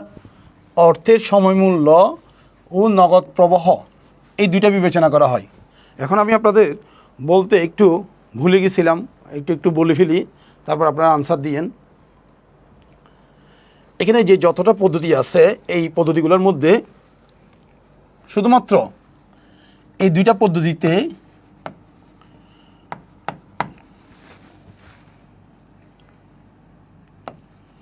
নিট লাভ ব্যবহার করা হয়, আর বাকি সবগুলো পদ্ধতি, বাকি যে 4টা পদ্ধতি আছে সেখানে নগদ প্রবাহ ব্যবহার করা হয়। তাহলে নগদ প্রবাহ নিট লাভের মধ্যে পার্থক্যটা কি আপনারা জানেন কি না?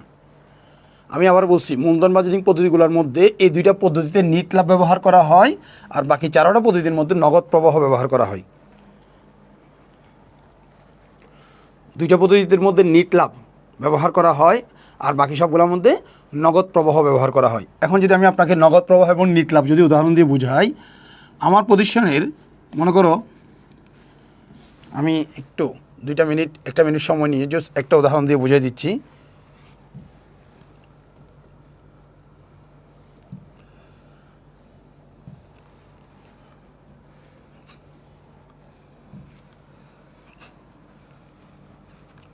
একটা উদাহরণ দিয়ে বুঝিয়ে দিচ্ছি, মনে করো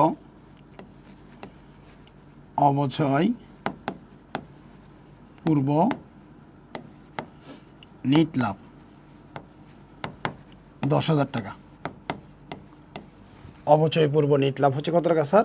10,000 টাকা। শুধু অবচয় পূর্ব, দুইটাই দিই, শুধু অবচয় পূর্ব নিট লাভ হচ্ছে 10,000 টাকা। সেখানে যদি আমি যদি প্রথমে তাহলে সুদ বাদ দিব, তাহলে যাদের কাছ থেকে ঋণ নিয়েছি তাকে সুদ দিতে হচ্ছে মনে করো 2000 টাকা, তাহলে আমার কাছে আর তাকে কত 8000 টাকা। এটাকে বলবো অবচয় পূর্ব নিট লাভ। অবচয় পূর্ব নিট লাভ কত 8000। স্যার আপনারা একটু ভালো করে একটু দেখেন, এটা বুঝে আনসার না করলে আমি পরবর্তীতে কথাটা আপনার সাথে মিলে নিতে পারবেন না। তাহলে আবার বলছি সুদ ও কর পূর্ব নিট লাভ হচ্ছে 10,000, সুদ হচ্ছে 2000 টাকা, তাহলে অবচয় পূর্ব নিট লাভ হচ্ছে কত টাকা 8000 টাকা। তাহলে এখন আমাকে সুদ যেটা বাদ দিয়েছি সেই টাকাকে আমি কোথাও জমা করে রাখতে পারছি, সুদের টাকা যাদেরকে দেওয়া দরকার তাদেরকে দিয়ে দেওয়ার কারণে আমার নিট লাভ হয়ে গেছে 8000 টাকা।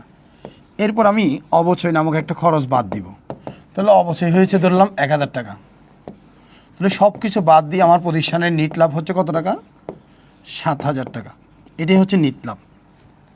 আমার প্রতিষ্ঠানের নিট লাভ আছে কত স্যার 7000 টাকা।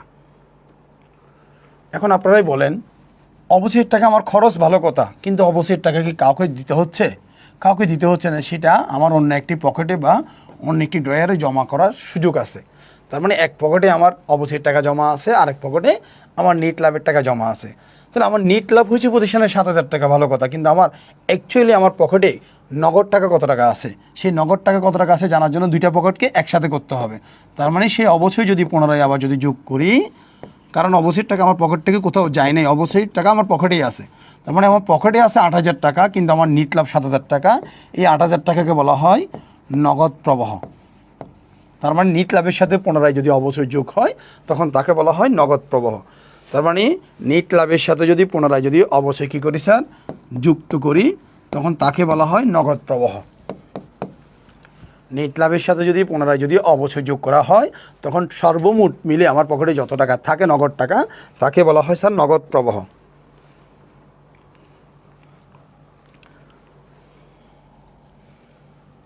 আশা করি আপনারা বুঝতে পারছেন।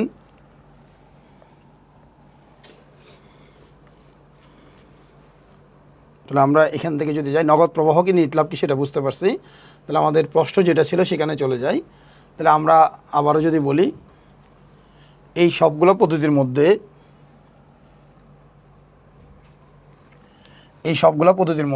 আমাদের এই দুইটা পদ্ধতিতে আমরা ব্যবহার করব হচ্ছে কি নিট লাভ বা নিট মুনাফা, আর বাকি পদ্ধতিগুলোর মধ্যে আমরা ব্যবহার করব নগদ প্রবাহ। এটা তো নগদ প্রবাহ, এই সবগুলোতেও কী প্রবাহ নগদ প্রবাহ। তাহলে আমাদের পরীক্ষা এখান থেকে একটা প্রশ্ন করছে, সেই প্রশ্নটা যদি আমরা একটু এটা যদি সামারাইজ করে একবার দেখে ফেলি, তাহলে আমরা পরবর্তীতে প্রশ্নটার আনসার দিতে গিয়ে আমরা ইজিলি আনসার দিতে পারবো।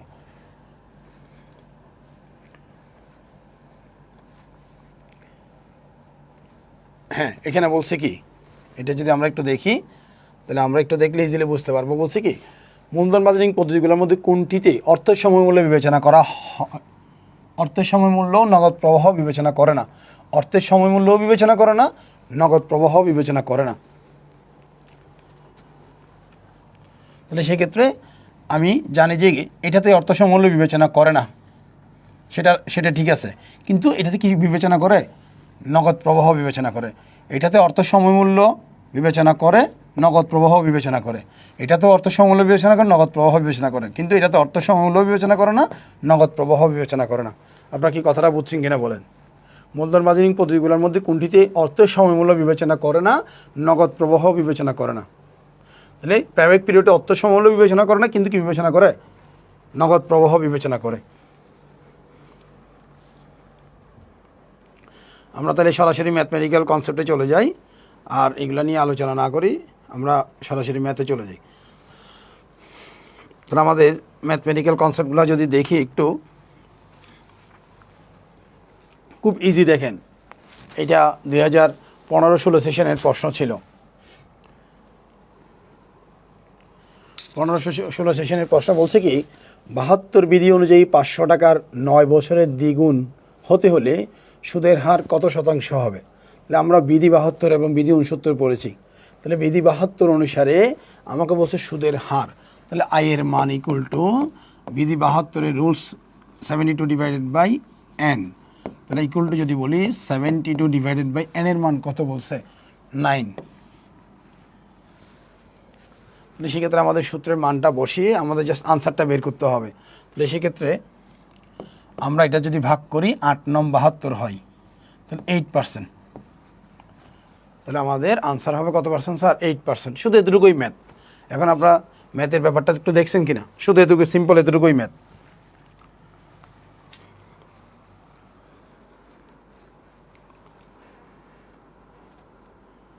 আপনাদের কোনো প্রশ্ন আছে কিনা একটু বলবেন? আপনাদের কোনো প্রশ্ন না থাকলে আমি পরেরটা দেখতে পারি। কোনো প্রশ্ন না থাকলে আমি পরেরটা দেখি। এটা টাইম ভ্যালু অফ মানির একটা ম্যাথ, এটা টাইম ভ্যালু অফ মানির আরেকটা ম্যাথ। সেখানে কি বলছে একটু দেখি আমরা। জনাব রাজীব আজকে 20 লক্ষ টাকায় এককালীন প্রিমিয়াম পরিশোধ করে একটি জীবন বীমা পলিসি ক্রয় করেন, যার বিনিময়ে তিনি প্রতি মাসে 20,000 টাকা করে আর্থিক সুবিধার জীবনব্যাপী পাবেন। এই প্রকার আর্থিক সুবিধার নাম কি? তো এটা ম্যাথ না, এটা একটা থিওরিটিক্যাল প্রশ্ন। তাহলে এইটা সম্পর্কে আমরা আগে পড়লে ইজিলি আনসার করতে পারবো। তাহলে সেক্ষেত্রে আবার বলছি, জনাব রাজীব আজকে 20 লক্ষ টাকা এককালীন প্রিমিয়াম পরিশোধ করে একটি জীবন বীমা পলিসি ক্রয় করেছেন, যার বিনিময়ে প্রতি মাসে তিনি একটি আর্থিক সুবিধা আজীবন পাবেন। তাহলে যেখানে আজীবন ব্যাপী আমরা কোনো সুযোগ সুবিধা পাবো, তখন তাকে আমরা বলে থাকি চিরস্থায়ী বৃত্তি। এটা একটা ম্যাথ না, এটা একটা থিওরিটিক্যাল প্রশ্ন। এটা কি বৃত্তি স্যার?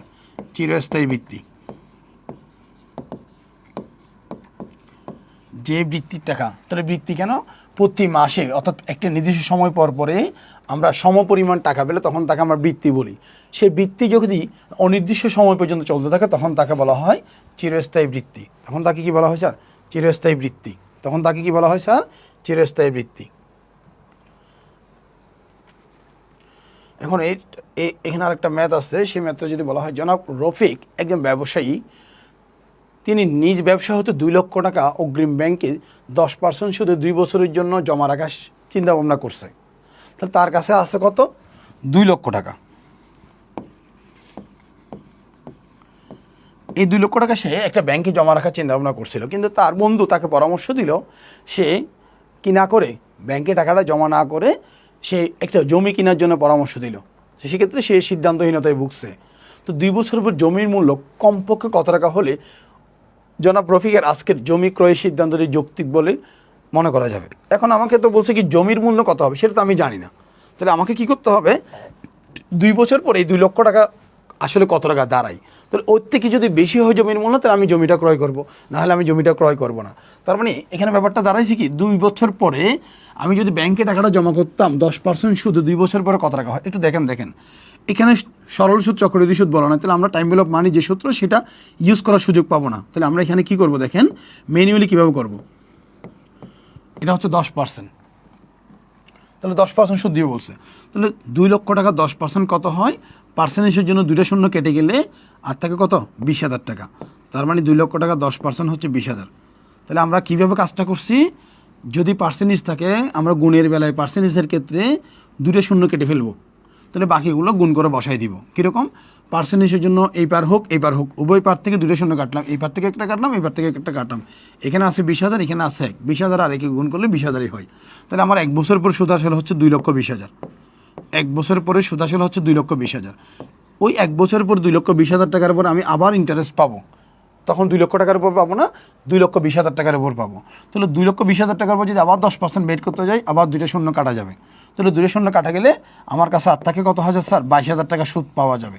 তাহলে 22,000 টাকা যদি সুদ পাওয়া যায়, তাহলে সেই ক্ষেত্রে আমার 2 বছর পরে 2,42,000 টাকা সুদ আসলে পাওয়া যাবে।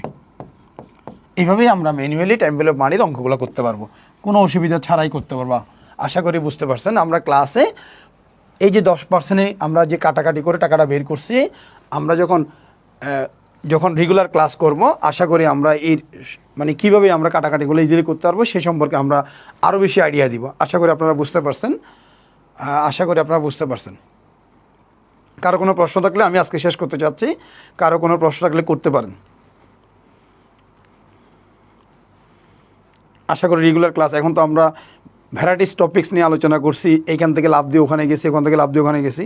যখন আমরা রেগুলার ক্লাসে থাকবো তখন আমরা দেখা যাবে কি মানে আমরা খুব নির্দিষ্ট কিছু টপিকস নিয়ে আলোচনা করবো, যার কারণে আমরা এবং লাইভ ক্লাস আমরা প্রশ্ন করার সুযোগ পাবো। তখন সেক্ষেত্রে আমাদের টপিকস ওয়াইজ আমরা আরও বেশি কোয়ারি প্রশ্ন থাকলে সেগুলো নিয়ে আলোচনা করতে পারবো। কারো কোনো প্রশ্ন থাকলে বলতে পারেন। আপনাদের বলবো আপনারা যদি এই সময়টুকু সঠিকভাবে কাজে লাগাতে পারেন, আপনাদের আমাদের ক্লাস যদি ভালো লেগে থাকে, আশা করি ভার্সিটি অ্যাডমিশনটা ওইরকম আমার টাইমটাকে কাজে লাগাতে হবে। আমি যে 3 মাস বা 3.5 মাস মতো সময় পাবো, এই 3.5 মাসে অন্যদের তুলনায় কীভাবে আমি নিজেকে গুছাইতে পারবো, এখানে আসলে গুছানোর ব্যাপারটা ইম্পর্টেন্ট। আমি শুধু কোচিংয়ে আসলাম, ক্লাস করলাম, ব্যাপারটা এরকম না। কীভাবে শর্টকাটে গোছালে আমার আসলে সব কিছুই অল্প সময়ের মধ্যে আমি নিজেকে একটা ভার্সিটি ক্যান্ডিডেটের মতো একটা পাবলিক পরীক্ষার পরীক্ষার মতো এক পরীক্ষায় নিজেকে অবতীর্ণ করতে পারবো, সেই বিষয়টা খেয়াল রাখতে হবে। সবাই ভালো থাকবেন। আসসালামু আলাইকুম।